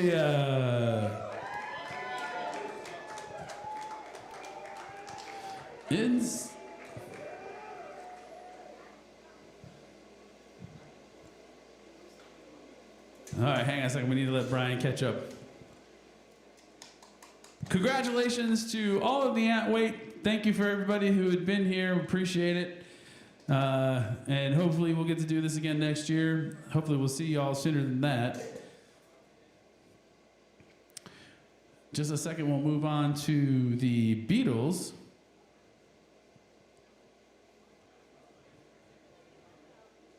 I can't.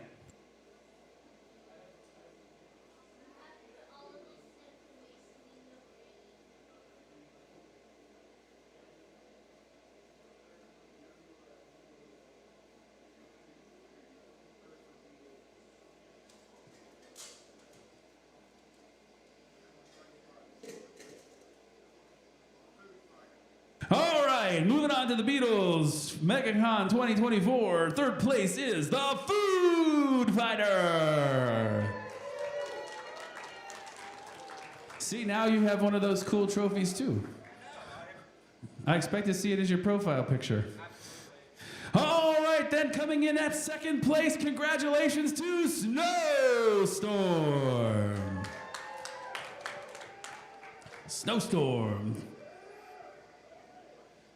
And for first place in the Beatles Megacon 2024, your winner, Hyperfixation.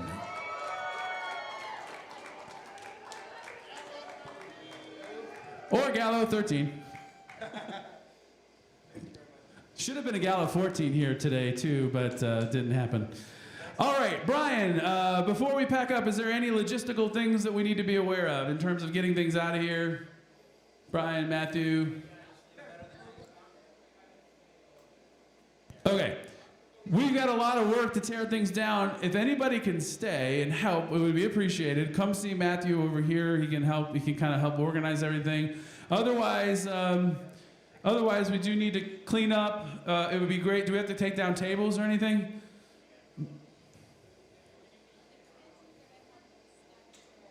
Okay. Oh, there's a Desire Beetle drivers. If you can get together, they would like to do a picture of all the Beetle winners, please. Where do you want that? In front of the arena, right here, right where I'm standing. That would make sense. All right. Anyway, if you have the ability to stay and help us tear down, please come over here.